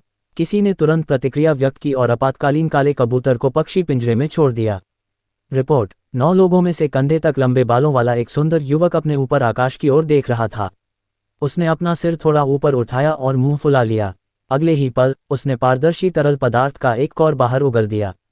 ये लार की तरह था, लेकिन ये बहुत तेज था, पानी के तीर की तरह। एक झटके के साथ यह आकाश में उड़ रहे काले कबूतर पर लगा। ये काला कबूतर सभी दूतों में सबसे तेज और फुर्तीला पक्षी था। हालांकि इस समय यह ऐसा मारा गया जैसे यह पानी का तीर मार रहा हो। आसमान से कुछ पंख गिरे और अगले ही पल लंबवत गिरे, खून बह निकला। बड़े भाई, क्या मैं भगवान की लाश चुराने के बाद इन सभी लोगों को मार सकता हूँ? जब 9 लोग भाग रहे थे, झुर्रियों वाली त्वचा और बदसूरत चेहरे वाले एक छोटे आदमी ने भयावह रूप से कहा। उसने अपने होंठ चाटे और तेजी से गुजरने वाले राहगीरों को देखा। उसका गला थोड़ा घूम गया, जैसे कि वह अपने शरीर में उत्तेजना और हत्या के इरादे को दबा नहीं सका। जब तक आप भगवान की लाश चुराते हैं, आप जो चाहें कर सकते हैं, कुबड़े बूढ़े व्यक्ति ने उदासीनता से कहा। उनमें से 9 एक सीधी रेखा में आगे बढ़े। उनके सामने इमारतें थीं जिन्होंने उन्हें अवरुद्ध कर दिया था, इसलिए वे इमारतों पर कूद पड़े। उनके सामने शाही शहर का पूरा परिसर एक समतल बंजर भूमि जैसा लग रहा था। वे जितनी तेजी से संभव हो सके शाही महल की ओर दौड़े। वे इधर उधर नहीं भागे, क्योंकि उनका मानना था कि संचरण की गति उनकी यात्रा की गति से बहुत दूर थी। शाही शहर में 2 सैन्य कमांडर हैं, जो दोनों आंतरिक जंगल के विशेषज्ञ हैं। शाही महल में एक महान राज्य उपदेशक भी है, जो आंतरिक जंगल का विशेषज्ञ भी है। उनमें से कुल मिलाकर 3 हैं। कितनी कमजोर रक्षात्मक शक्ति है! इस दिव्य दीवार की शक्ति की तुलना हमारे स्थान से बिल्कुल भी नहीं की जा सकती। ये बहुत शांतिपूर्ण है। हाँ, अंदर की दीवार बहुत बड़ी है, लेकिन वहाँ बहुत कम लोग रहते हैं। उन्होंने कुछ लोगों को बाहरी दीवार पर भी धकेल दिया और उन्हें अलग करने के लिए आहों की दीवार बना दी। कितना मूर्ख है! 9 आकृतियां शटल की तरह, 9 धुंधली काली छायाओं की तरह घूम रही थीं। पलक झपकते ही 1000 मीटर का सफर तय हो गया। भले ही वे इतनी तेज गति से आगे बढ़ रहे थे, फिर भी वे आराम से बातें करते हुए लग रहे थे। जिस समय उन्होंने आक्रमण किया, उसी समय शहर की दीवार पर अलार्म बज चुका था और घंटी बजने की आवाज आ रही थी। जब शहर के केंद्र में गैरिसन सैनिकों को शहर के बाहर अलार्म मिला, तो उन्होंने तुरंत अलार्म बजाया। लेकिन जब उनका अलार्म बजा, तो 9 लोग पहले ही अपनी रक्षात्मक रेखा को पार कर चुके थे। भाड़ में जाओ, मरना! 9 लोग बेरुखी से आगे बढ़ गए। जिन गाड़ियों और राहगीरों ने रास्ता अवरुद्ध किया था, वे सभी दूर जा गिरे और पलट गए। कुछ लोग सीधे अपने सिर के ऊपर से कूद पड़े। मिस, क्या आप ठीक हैं? कोई जल्दी आ गया। मिस घायल है। आह, मेरा पैर टूट गया है। मदद करो, मेरी मदद करो। जहां भी वे 9 लोग गुजरे, विलाप की लहर सुनी जा सकती थी। विलाप उन 9 लोगों के कानों में पड़ा। कंधे हिलाना और चूहे की तरह कर्कश आवाज में बोलना पसंद करने वाले उस शख्स का चेहरा नशे से भरा हुआ था। उसने अपनी आंखें सिकोड़ लीं और मुस्कुराहट से भर गया। एक क्षण बाद 9 लोग महल के सामने आ पहुंचे। महल के सामने का चौक अत्यंत चौड़ा था। दृष्टिकोण विस्तृत हुआ। महल की सीढ़ियां 1000 मंजिल तक पहुंची थीं। यह एक स्वर्गीय महल जैसा था। ये बेहद आलीशान था। सीढ़ियों पर असंख्य दास दासियां उसकी रक्षा के लिए खड़ी थीं। ये गंभीर और गंभीर था। आम लोगों ने इस जगह के करीब आने की हिम्मत नहीं की। यहाँ तक कि यहाँ आने वाले अहंकारी रईस भी प्रशंसा में आहें भरने से बच नहीं सके। उनमें से 9 रुके और शानदार महल को देखने के लिए अपना सिर उठाया। यद्यपि वे अनुभवी और जानकार थे, फिर भी वे आश्चर्यचकित थे। हालांकि उनके आश्चर्य का मुख्य कारण ये था कि उन्हें ऐसी बंजर और पिछड़ी हुई दिव्य दीवार में इतनी भव्य इमारत बनने की उम्मीद नहीं थी। उन्हें इतनी शानदार इमारत बनने की उम्मीद नहीं थी। अगले ही पल कुबड़े बूढ़े व्यक्ति ने मोर्चा संभाला और आगे बढ़ गया, जबकि अन्य 8 उसके पीछे हो लिए। इस समय अलार्म अभी तक महल के सामने तक नहीं पहुंचा था। महल के सामने गश्त करने वाले रक्षक अभी भी व्यवस्थित तरीके से गश्त कर रहे थे। उनमें से 9 की अचानक उपस्थिति ने तुरंत गश्ती दल का ध्यान आकर्षित किया। हालांकि इससे पहले कि वे आदेश दे पाते, 9 लोग 9 काली छायाओं में बदल गए और तेजी से हजारों मंजिल ऊंची सीढ़ियों से कूद गए। स्प्रेड जैसी गति ने गश्ती दल और प्रत्येक सीढ़ियों पर मौजूद नौकरों को स्तब्ध कर दिया और वे सभी सीढ़ियों के शीर्ष की ओर देखने के लिए अपना सिर घुमाने लगे। वहां 9 आकृतियां पहले ही गायब हो चुकी थीं और महल के काफी अंदर तक प्रवेश कर चुकी थीं। 3 बजे की दिशा से 800 मीटर दूर अंदरूनी जंगल से एक विशेषज्ञ है। सुंदर, तीसरी बहन, ने तुरंत लक्ष्य की ओर इशारा किया। कुबड़े बूढ़े की आंखों में हत्या का इरादा चमक उठा। बिना एक शब्द कहे वह उस दिशा में दौड़ पड़ा जो उसने बताई थी। उसकी गति अचानक एक कदम बढ़ गई, जिससे उसके और 8 लोगों के बीच की दूरी तेजी से बढ़ गई। उसके सामने का स्वर्ण महल कागज के टुकड़े की तरह टूटकर बिखर गया। दीवार तोड़ते हुए वह महल में घुस गया। महल का मुख्य कक्ष अत्यंत आलीशान एवं विशाल था। मुख्य हॉल के पीछे एक आंगन का गलियारा था। इस समय एक अधेड़ उम्र का आदमी आंगन में तालाब के किनारे बैठा था, एक कुलीन महिला से बात कर रहा था जिसने एक अजीब आधिकारिक वर्दी पहनी हुई थी। हो, अधेड़ उम्र का आदमी अचानक भौंचक्का रह गया। उसकी अभिव्यक्ति बदल गई। वह अचानक उठ खड़ा हुआ और देखने के लिए अपना सिर घुमाया। एक धमाके के साथ महल की दीवार टूट गई। कुबड़ा बूढ़ा अचानक बाहर निकल आया। इस समय उनके बुढ़ापे का कोई चिन्ह नहीं था। इसके बजाय वह उस शेर की तरह था जो अभी अभी अपने पिंजरे से बाहर आया था। वह असभ्य और दबंग था। कौन है? जैसे ही वह खड़ी हुई और चिल्लाई तो महिला का चेहरा बदल गया। अधेड़ उम्र के आदमी की पुतलियां सिकुड़ गईं। उसके कपड़ों के नीचे से काला बलगम निकला और उसके पूरे शरीर पर छा गया। उसका शरीर अत्यंत क्रूर और भयानक था। उसका शरीर तेज ब्लेडों से ढका हुआ था। वह अनगिनत दरांतियों से बने प्राणी जैसा दिखता था। उसके चेहरे से खंजर की तरह नुकीले ब्लेड निकल रहे थे। उसकी आंखों को छोड़कर उसके शरीर का लगभग हर हिस्सा नुकीले ब्लेड से ढका हुआ था। यदि डुडियन ने यह दृश्य देखा तो वह तुरंत पहचान लेगा कि यह स्प्लिटर के जादुई निशान थे। अजीब और क्रूर शरीर को देखकर बूढ़े व्यक्ति की भौहें उछल गईं। वह थोड़ा आश्चर्यचकित हुआ। उसका शरीर धीमा होकर रुक गया।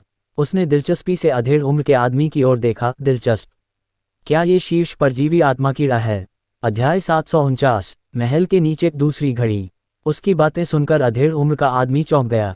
हालांकि उनके स्प्लिटर का जादू का निशान एक दुर्लभ पौराणिक जादू का निशान था, यह पहली बार नहीं था कि यह इतिहास में दिखाई दिया था। इस बूढ़े आदमी ने उसे बेहद खतरनाक एहसास कराया। वह निश्चय ही आंतरिक वीरानी स्तर का विशेषज्ञ था, उससे भी अधिक शक्तिशाली था। ऐसे व्यक्ति के लिए स्प्लिटर के जादुई निशान को न पहचानने का कोई कारण नहीं था। इसके अलावा बाद वाले के शब्द थोड़े अजीब थे।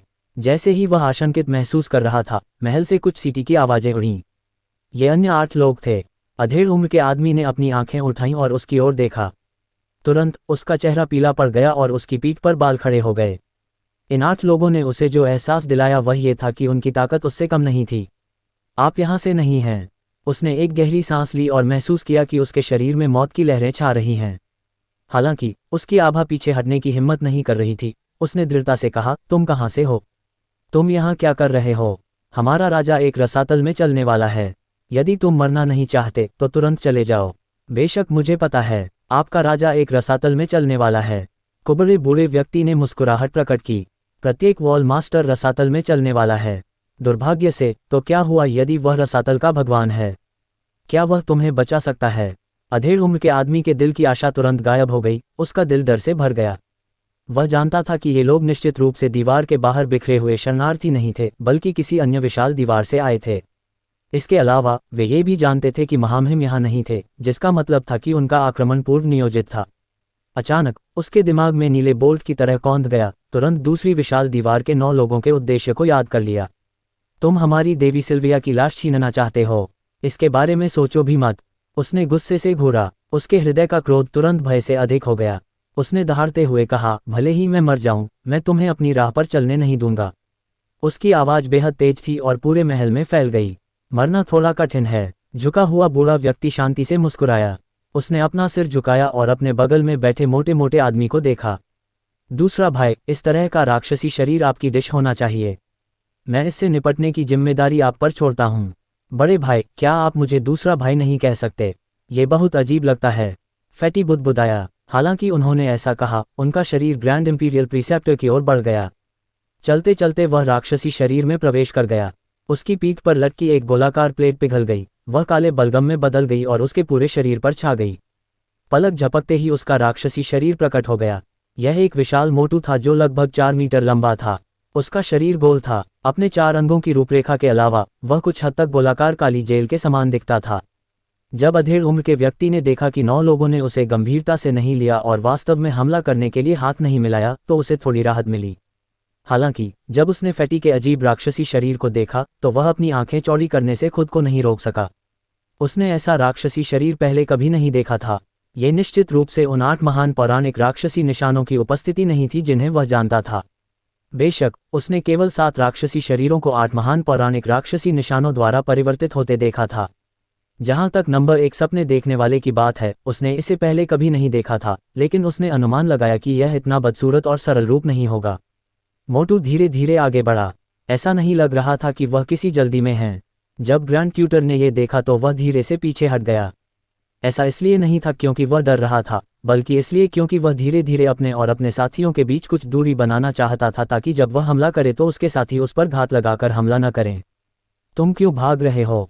अपने राक्षसी शरीर को देखो। तुम्हें हमला करने में बहुत अच्छा होना चाहिए। आओ और मुझे मारो, फैटी चिल्लाया। ग्रैंड इंपीरियल प्रीसेप्टर ने उसे नज़रअंदाज कर दिया और धीरे धीरे पीछे हटना जारी रखा।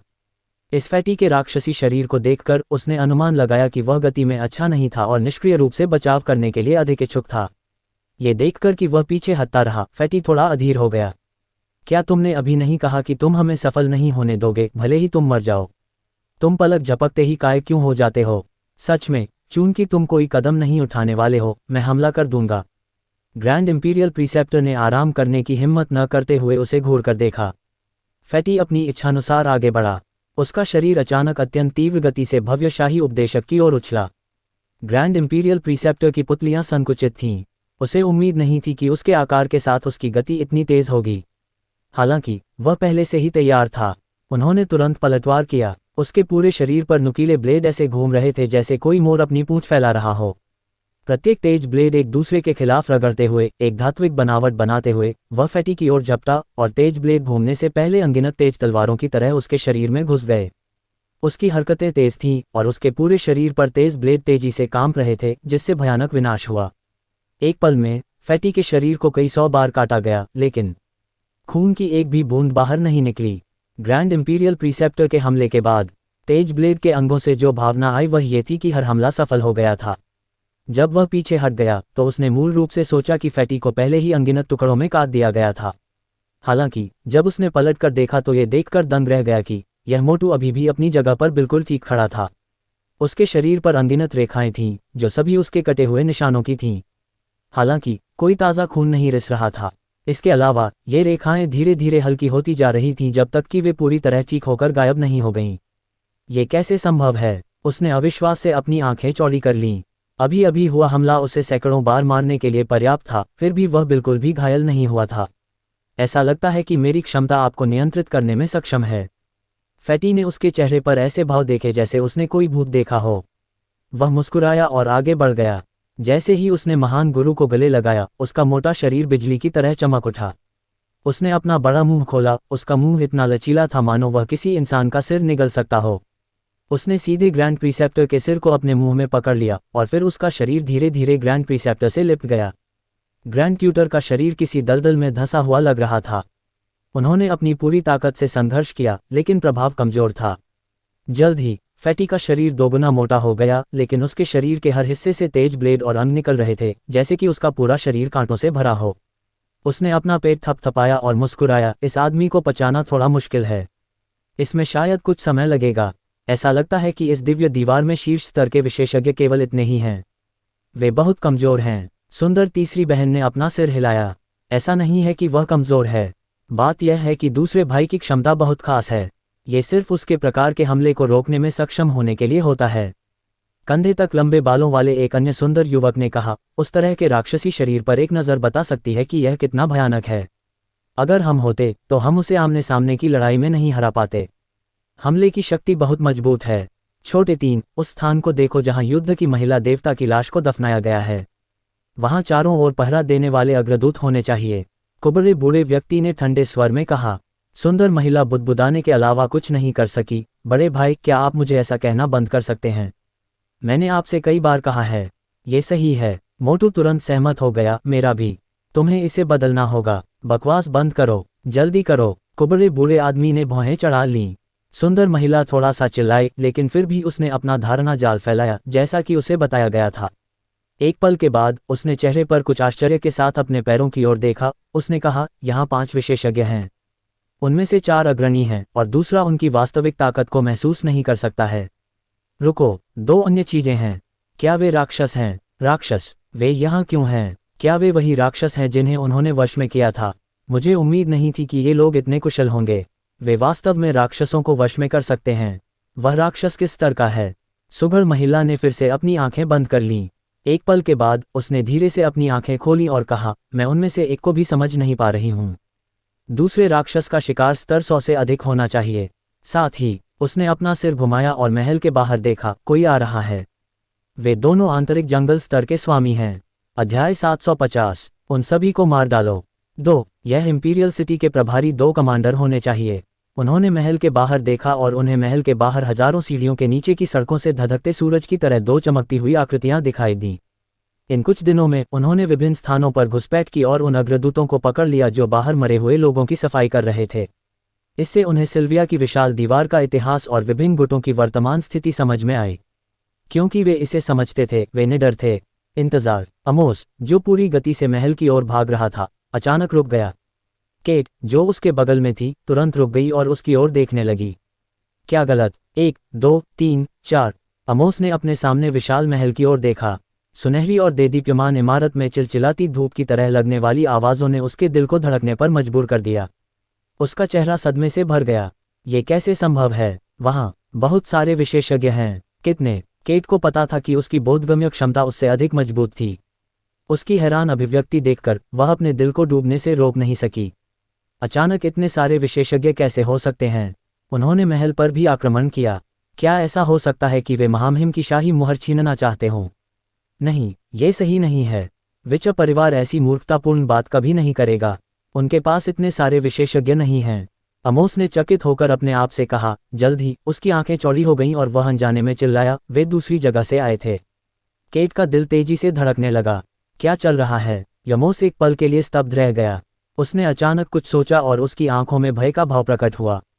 उसने केट की ओर देखने के लिए अपना सिर घुमाया। जल्दी से विचर परिवार और मठ को सूचित करें। वे दूसरी विशाल दीवार के लोग हैं। उन्हें सिल्विया युद्ध भगवान के अवशेषों को छीनने की कोशिश करनी चाहिए। क्या? केट हैरान थी। उसने तुरंत प्रतिक्रिया व्यक्त की और शांत महल की ओर देखा। उसके हृदय में एक अकारण धड़कन होने लगी। हालांकि वह ये नहीं देख सका कि अंदर किस तरह का खतरा छिपा है, लेकिन उसके अंतर्ज्ञान ने उसे बताया कि अगर वह इस तरह से चला गया तो वह निश्चित रूप से मर जाएगा। इसके अलावा पूरे वर्ष महल में ग्रैंड ट्यूटर रहता था। हालांकि फिलहाल लड़ाई का कोई संकेत नहीं था। इसका मतलब केवल ये हो सकता है कि ग्रैंड ट्यूटर की हत्या कर दी गई थी। हमें उन्हें युद्ध के देवता की लाश नहीं लेने देनी चाहिए। केट ने गहरी सांस ली और तुरंत गंभीरता से कहा, आप यहाँ रहें और स्थिति देखें। मैं उन्हें तुरंत सूचित करूंगा।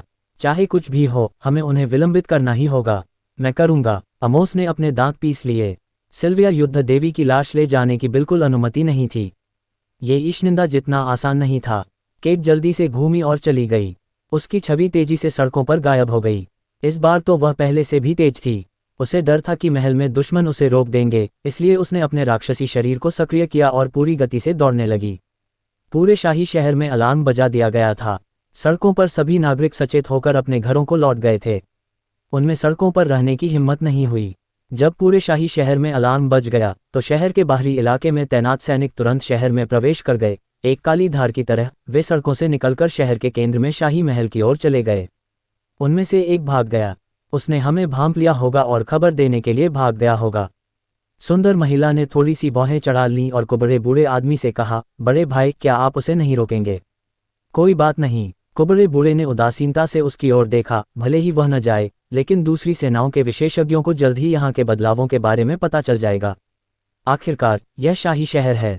यदि इन बलों के पास शाही शहर में खुफिया नेटवर्क नहीं है तो यह असंभव है। अगर वह विचर परिवार के सभी विशेषज्ञों को बुलाने भी जाए तब तक बहुत देर हो चुकी होगी।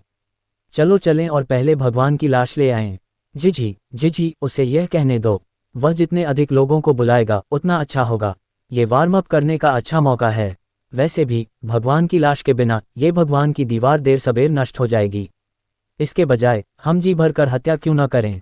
हाँ, मेरा खून खौल रहा है। उनके उत्साहित रूप को देखकर सुंदर महिला ने अपने होंठ भींचे और मुस्कुरा दी। ये सच है। आइए जितनी जल्दी हो सके नीचे चलें। मैं देख रहा हूं कि भूमिगत लोगों ने हमें देख लिया है। उन्हें भगवान की लाश को हिलाने न दें। छोटे 6, जल्दी करो, कुबड़े बूढ़े व्यक्ति ने आदेश दिया। लिटिल 6 गहरे रंग की त्वचा वाला एक छोटा मांसल व्यक्ति था। ये सुनकर वह मुस्कुराया और सफ़ेद दांतों की 2 कतारें दिखाने लगा। उसकी पीठ पर लगी बड़ी कुल्हाड़ी तुरंत तरल पदार्थ में बदल गई और उसके पूरे शरीर को ढक दिया। उसने एक अजीब शक्ल के साथ डेविल बॉडी स्टेट में प्रवेश किया। यह एक राक्षस था जो बिच्छू या छिपकली जैसा दिखता था। वह जमीन पर रेंग रहा था और उसकी पूंछ मिलाकर उसका शरीर 5 मीटर से अधिक लंबा था। उसने अपने चारों पंजों को जमीन पर दबाया और तेजी से जमीन खोद दी।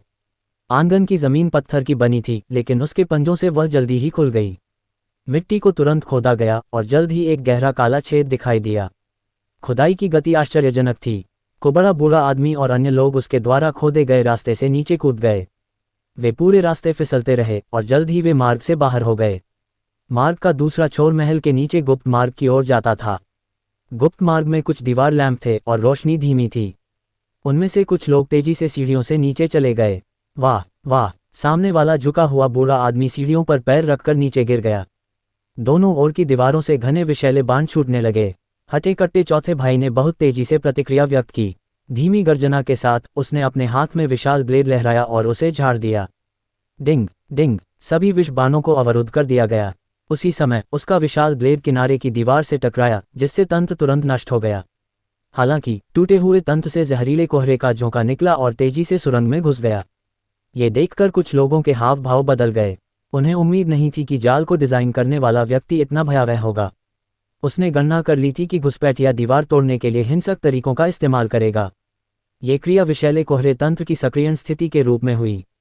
दूसरा भाई, कुबड़े बूढ़े आदमी ने अपनी नाक ढक ली और गुर्राया। मोटा आदमी, जिसने अभी भी अपना राक्षसी शरीर बनाए रखा था, अभी भी तेज ब्लेडों से ढका हुआ था। जब उसने बूढ़े की बातें सुनी तो उसके चेहरे पर बेबसी की झलक दिखी, लेकिन उसकी हरकतें बहुत चुस्त थीं। उसने अचानक अपना पेट फुलाया और सांस लेने के लिए अपना मुंह खोला। सुरंग में भरा जहरीला कोहरा तुरंत उसके मुंह में चला गया और उसने उसे निगल लिया। मोटे आदमी ने डकार ली और अपना पेट थपथपाया। जैसे ही वह बोलने ही वाला था, उसकी अभिव्यक्ति अचानक बदल गई। उसने अपना मुंह खोला और गहरे हरे रंग का गाढ़ा कफ थूक दिया, जो जमीन पर गिरा और सीढ़ियों पर एक छेद बना दिया। उसके चेहरे और पेट का रंग तुरंत बदल गया और गहरा हरा हो गया। दूसरे भाई, क्या तुम ठीक हो? सुंदर महिला ने पूछा। मोटे आदमी का शरीर थोड़ा कांप रहा था, दाएं बाएं हिल रहा था जैसे कि वह नशे में हो। थोड़ी देर बाद उसे कुछ होश आया और हौंफते हुए कहा, मैं ठीक हूं। चलो जारी रखें। छोटे 6, दीवार में जाओ और नीचे के जाल को नष्ट कर दो। कुबड़े बूढ़े व्यक्ति ने मोटे आदमी की ओर देखा और छोटे आदमी से कहा। छोटे कद वाले आदमी ने सिर हिलाया और तुरंत दीवार में घुस गया। हर कोई सावधान रहें, इन लोगों को कई जाल बिछाने चाहिए थे। दूसरे भाई, क्या आप बेहतर हैं? कुबड़े बूढ़े व्यक्ति ने सावधानी से नीचे जाते हुए अपने पीछे बैठे मोटू से पूछा। फैटी ने अपना सिर थोड़ा हिलाया। यह एक साधारण जहर है। दूसरा भाई इसे खाने और पादने के बाद ठीक हो जाएगा। मुझे उम्मीद नहीं थी कि अभी जहरीला कोहरा इतना शक्तिशाली होगा। दूसरे भाई का रंग अभी भी इतना खराब है। मोटे चौथे भाई की अभिव्यक्ति गंभीर थी। फैटी ने अपनी आंखें घुमाईं और कहा, मैं भी अब पादना चाहता हूं, लेकिन मुझे आप सभी का दम घुटने से डर लगता है। तब आपके लिए इसे रोके रखना बेहतर होगा। सुंदर महिला ने देखा कि वह अभी भी मजाक कर सकता है और जानती थी कि उसे ठीक होना चाहिए। उसने भी मन ही मन राहत की सांस ली। इस समय समूह 100 मीटर से अधिक नीचे चला गया। उन्हें किसी और जाल का सामना नहीं करना पड़ा। जाहिर है, वे सभी छठे भाई द्वारा नष्ट कर दिए गए थे जो दीवार में घुस गया था। हालांकि भले ही जाल अप्रभावी थे, फिर भी इसने नीचे के गुप्त मार्ग से गुजरना कठिन बना दिया। कुछ सीढ़ियां नुकीले कांटों से भरी हुई थीं, जिससे उन पर कदम रखना असंभव हो गया था। कुछ सीढ़ियां जहरीले पानी से भर गईं। हालांकि जाल अब अंधेरे में नहीं थे, फिर भी खुले में उजागर होने पर भी वे घातक थे। बड़ी कठिनाई से समूह आगे बढ़ा। गड़गड़ाहट! अचानक पूरी जमीन धंस गई और हल्की सी हिल गई। सभी लोग कुछ आश्चर्यचकित होकर झट से उठ खड़े हुए। क्या चल रहा है? क्या यह एक और जाल हो सकता है? वे हतप्रभ थे और आगे बढ़ने की हिम्मत नहीं कर रहे थे। सुंदर महिला ने देखने के लिए अपना बोध जाल फैलाया और उसकी पुतलियां तुरंत सिकुड़ गईं। वह अनायास ही चिल्ला उठी, छठे भाई! वह एक पल के लिए स्तब्ध रह गई। अगले ही पल उसने नीचे सीढ़ियों पर छिपे खतरों को पूरी तरह नजरअंदाज कर दिया और तेजी से आगे बढ़ी। वह नीचे गुप्त मार्ग के एक कोने पर आकर रुक गई। उसने अपनी पीठ पर रखी तेज तलवार निकाली और दीवार पर लगे पत्थरों पर वार कर दिया। उसकी अभिव्यक्ति दुख और आक्रोश से भरी थी। दूसरों को तुरंत लगा कि कुछ गड़बड़ है और वे तुरंत मदद के लिए आगे आए। साथ ही उन्होंने पूछा, क्या चल रहा है? छठा भाई यहाँ है, उसे दबाया जा रहा है। सुंदर महिला दुख और आक्रोश से भर गई। उसने दीवार को दबाने के लिए अपनी उंगलियों का इस्तेमाल किया। उसके खूबसूरत नाखून जो पेंट से सने हुए थे, खरोंच गए और खून बहने लगा। हालांकि वह पूरी तरह से अनजान थी। क्या बाकी लोग अविश्वास में थे? क्या छठा भाई वास्तव में धरती से दबा हुआ था? ये कहना अतिशयोक्ति नहीं होगी कि वह धरती पर रहने वाला एक इंसान था। अंदर कितनी गहराई है? चौथे भाई ने जल्दी से पूछा। 3.2 मीटर। ऐसा लग रहा था कि सुंदर महिला को पता था कि वह क्या करने जा रहा है, इसलिए वह 2 कदम पीछे हट गई। चौथे भाई ने हल्की सी गुर्राहट निकाली और अपना बड़ा ब्लेड लहराया। तेज धमाके के साथ चट्टानें फट गईं। गहराई करीब 3 मीटर थी। उसने तुरंत अपना विशाल ब्लेड लहराया और फिर से प्रहार किया। बहुत जल्दी ही एक गैप बन गया, उस गैप से ताज़ा खून रिसने लगा। हर कोई अविश्वास से रिसते ताज़ा खून को देख रहा था। हर कोई गुस्से में था। एक के बाद एक हमला करने से उनकी गर्दनें लाल हो गईं। जल्द ही दीवार तोड़ दी गई और छठे भाई को खोदकर बाहर निकाला गया। हालांकि छठा भाई पहले ही मर चुका था। उसका शरीर सपाट था और उसके अंग और नेत्रगोलक सहित सभी अंग चकनाचूर हो गए थे। जब उसे खोदा गया तो वह खून के ढेर की तरह कुचला हुआ था। कुबड़े बूढ़े आदमी और अन्य 7 लोगों की नज़र खून से सनी लाश पर पड़ी। उन्हें विश्वास ही नहीं हो रहा था कि जो व्यक्ति भूमिगत होकर लड़ने में सर्वश्रेष्ठ था, वह वास्तव में भूमिगत होकर मर जाएगा। इसके अलावा लाश पर चोट के निशान देखकर यह साफ लग रहा था कि उसकी कुचलकर हत्या की गई है। यह बिल्कुल अकल्पनीय था। यह उतना ही बेतुका था जितना पानी में मछली का डूब जाना। हालांकि सच्चाई उनकी आंखों के सामने थी और वे इसका खंडन नहीं कर सके। छठा भाई, वह मोटा आदमी दुख और क्रोध से दहाड़ने लगा और उसने अपनी मुट्ठी भींचकर दीवार पर दे मारी। वे पूरे रास्ते इत्मीनान और लापरवाही बरतते रहे और उन्होंने इस दिव्य दीवार के विशेषज्ञों को बिल्कुल भी गंभीरता से नहीं लिया। हालांकि उन्हें यहाँ विशेषज्ञों से लड़ने से पहले एक भाई को खोने की उम्मीद नहीं थी। कुबड़ा बूढ़ा अपनी हथेली में लगे खून को एकटक देखता रहा। उसके आसपास के लोगों का दुख, क्रोध और विलाप भी उसके कानों में प्रवेश कर गया, जिससे उसे ऐसा महसूस हुआ जैसे ये वास्तविक नहीं था। उसने एक गहरी सांस ली। उसकी आंखों में अत्यंत तीव्र हत्या का इरादा प्रकट हुआ और उसने कहा, यहाँ के किसी भी व्यक्ति को जाने मत दो। मैं उन सभी को मारना चाहता हूँ। उन सब को मार दो। छठे भाई का बदला लो। मैं उनके हजारों टुकड़े करना चाहता हूँ और उनमें से हर एक को मार डालना चाहता हूँ। वे दुख और आक्रोश में दहाड़ने लगे, ये चाहने लगे कि वे तुरंत लोगों को पकड़ सकें और उन्हें पागलपन से मार सकें। कुबड़े बूढ़े आदमी ने अपने दांत पीस लिए और खून को अपने हाथों में भींच लिया। उसकी आंखों में हत्या का इरादा धीरे धीरे ठंडा हो गया। उसने सुंदर स्त्री की ओर देखा और कहा, क्या 6 बच्चे दीवार के अंदर जाल में गिर गए? हाँ बड़े भाई। सुंदर महिला की आंखें लाल हो गईं। उसने अपने दांत भींच लिए और कहा, जो आवाज़ हमने पहले सुनी वह जाल के सक्रिय होने की आवाज़ होनी चाहिए। जाल लगाने वाले ने सोचा होगा कि घुसपैठियों के बीच ऐसे लोग होंगे जो ड्रिलिंग में अच्छे होंगे। लिटिल सिक्स एक जाल को नष्ट करना चाहता होगा, लेकिन वह जाल चारा था और वह जाल में गिर गया। जिस व्यक्ति ने ये जाल बिछाया है वह कोई ऐसा व्यक्ति होना चाहिए जो जमीन में छेद करने की क्षमता से बेहद परिचित हो। क्या विच परिवार में रॉक जनजाति नाम का कोई व्यक्ति नहीं है? यह उनकी योजना होनी चाहिए। मैं उन सभी को मारना चाहता हूँ। कुबड़ा बूढ़ा धीरे धीरे सीढ़ियों की ओर चला। उसकी आंखें उदास थीं और उसने कहा, चलो धीरे करें। छोटे सैन, भूमिगत स्थिति पर नजर रखें। देखें कि क्या वे भगवान की लाश को हिला सकते हैं। मुझे पता है। सुंदर महिला को अब इस बात की परवाह नहीं थी कि उसने उसे कैसे संबोधित किया। उसने अपने आंसू पोंछे और उसके पीछे पीछे चलने लगी। कुबड़े बूढ़े ने मोर्चा संभाला। इस बार उन्होंने अब गति का पीछा नहीं किया। सावधानीपूर्वक जांच के तहत उनके द्वारा कई जाल और तंत्र की खोज की गई। उन्होंने उन्हें एक एक करके हल किया, लेकिन उन्होंने जाल नहीं बिछाए। आधे घंटे बाद वे अंततः महल के निचले भाग पर पहुंचे। यात्रा रोमांचक तो थी लेकिन खतरनाक नहीं। हालांकि उन्होंने फिर भी कुछ जाल बिछाए, जिससे वे थोड़े दुखी हो गए। कोई और हताहत नहीं हुआ। जब वे भूमिगत स्थान पर पहुंचे तो उन्हें एक अत्यंत विकसित भूमिगत कब्र दिखाई दी। रोशनी धीमी थी और दीवार में बड़ी संख्या में कीमती रत्न जड़े हुए थे, जिससे हल्की रोशनी निकल रही थी। कब्र के बीच में लगभग 10 मीटर लंबा एक विशाल ताबूत था। ये बर्फ सफ़ेद था और धातु से बना था। उस पर उत्तम सुव्यवस्थित पैटर्न थे। दिव्य ताबूत पर चित्र छपे हुए थे और चित्र पर एक सुंदर चेहरे वाली एक महिला थी जो ऊंची खड़ी थी। उसके पीछे एक विशाल दीवार थी और उसके सामने अनगिनत राक्षस थे। ये राक्षस हर तरह के अजीब थे, लेकिन उनमें से ज्यादातर सांप जैसे अजीब जीव थे। सांप जैसे दिखने वाले इस जीव के पैर नहीं थे और इसका शरीर सांप से भी ज्यादा मोटा था। वह सीधा खड़ा था और उसके सिर पर एक सींग और आंखें दिख रही थीं। वहां इतने राक्षस थे कि गिनना कठिन था। यह एक बड़े पैमाने के पशु ज्वार की तरह था जिसने कवच में सुंदर महिला के शरीर का लगभग आधा हिस्सा डुबो दिया था। दिव्य ताबूत। कुबड़े बूढ़े व्यक्ति ने समाधि के मध्य में दिव्य ताबूत देखा। उसने अपनी आंखें सिकोड़ लीं और चारों ओर देखा। उन्होंने दिव्य ताबूत के चारों ओर एक काला तालाब देखा। ऐसा लग रहा था जैसे तालाब में कोई अंतर्धारा हो। अगले ही पल 3 विशाल सिर तालाब से बाहर कूद पड़े। वे विशालकाय अजगर की तरह दिखते थे। उनके मुंह क्रूर थे और वे निगलते और निगलते जा रहे थे। उन्होंने कुबड़े बूढ़े आदमी और अन्य लोगों को घूर कर देखा। दीवार पर एक और है। सुंदर महिला ने दीवार की ओर इशारा किया। सबने दीवार की ओर देखा तो पाया कि वह एक साधारण दीवार की ओर इशारा कर रही थी। हालांकि चूंकि उसने ये कहा था, यह स्पष्ट था कि राक्षस भेष बदलने और छिपने में अच्छा था। मार डालो। बूढ़े आदमी ने एक शब्द निकाला। ...